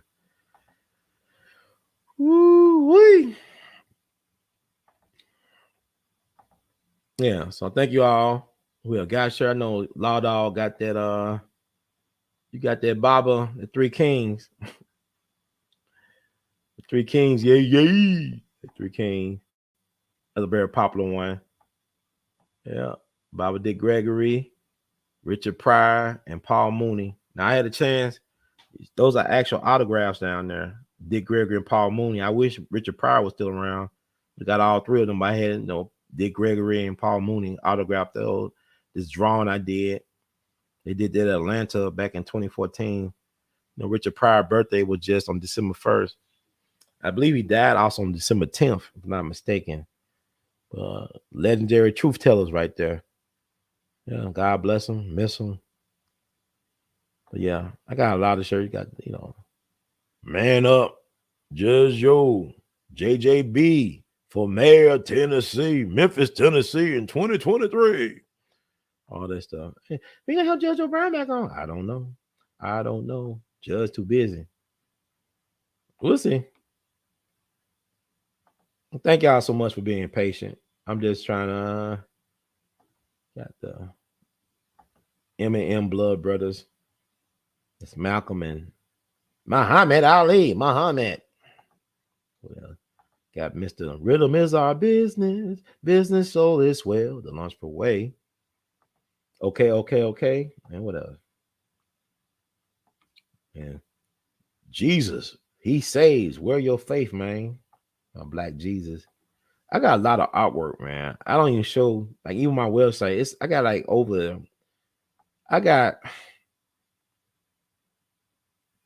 many pieces? I got over 1,000 pieces of artwork easily. That's why I said I need my estate. I need to start organizing my intellectual property right. That's Albert Young. He was Tuskegee Airman. He's a hero over in Europe. He's a national hero. I want to say in the Czech Republic. He was a Tuskegee Airman from Memphis.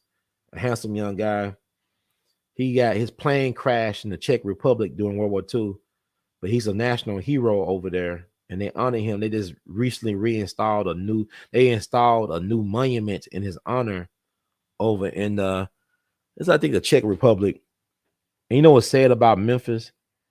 They did it the same year that Memphis in May. Memphis in May is our big festival month where we honor a particular country.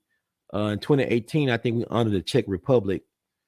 And they did this memorial to Second Lieutenant Albert Young the same year. And did you know Memphis in May did not do anything to honor this amazing Memphian who's a hero in the Czech Republic? Let me see how I got it right. We even told some of the people connected to the organizing about this, man. This is how they treat Black people in America. They are heroes because, like, the people that organized the memorial tribute to him, they say, y'all don't care about him. They asked us that because we helped find some relatives of his because I don't think he had any children. He died so young. He was in his 20s. Trying to see who the country was. Now I'll let y'all go, I promise. I won't hold y'all. No.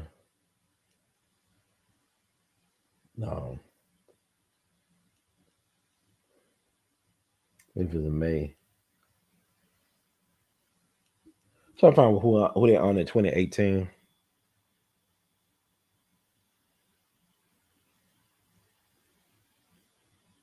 I want to say it was Czech Republic. Yeah, the Czech Republic. So this man was a hero over there. They didn't even think about doing right by the brother, man. Our people are, I mean, it's sad. It's sad commentary.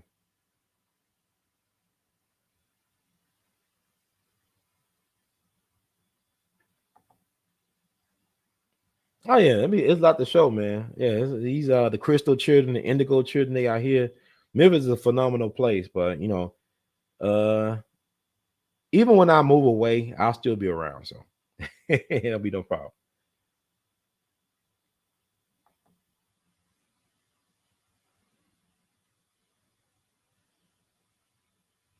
You almost there, welcome. I'm sad to be in service. You know, we out here. I think Dick Gregory once said the key to happiness is doing things for other people. That's the key to being happy, is to be a service to other people. So I'm glad to be of service.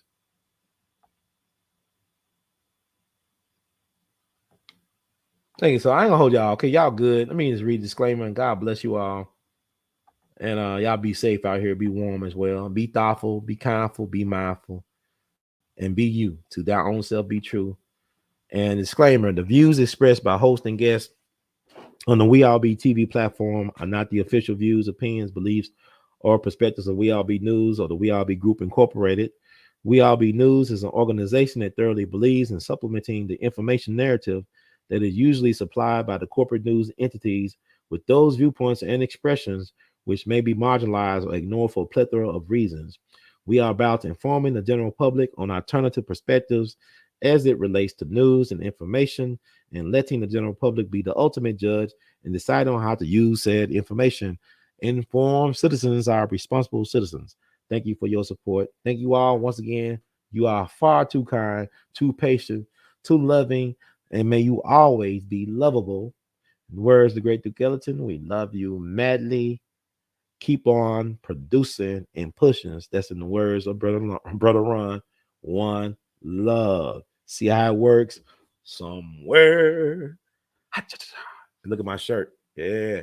Y'all like that? Y'all get that? Yeah. Michael King knew, baby.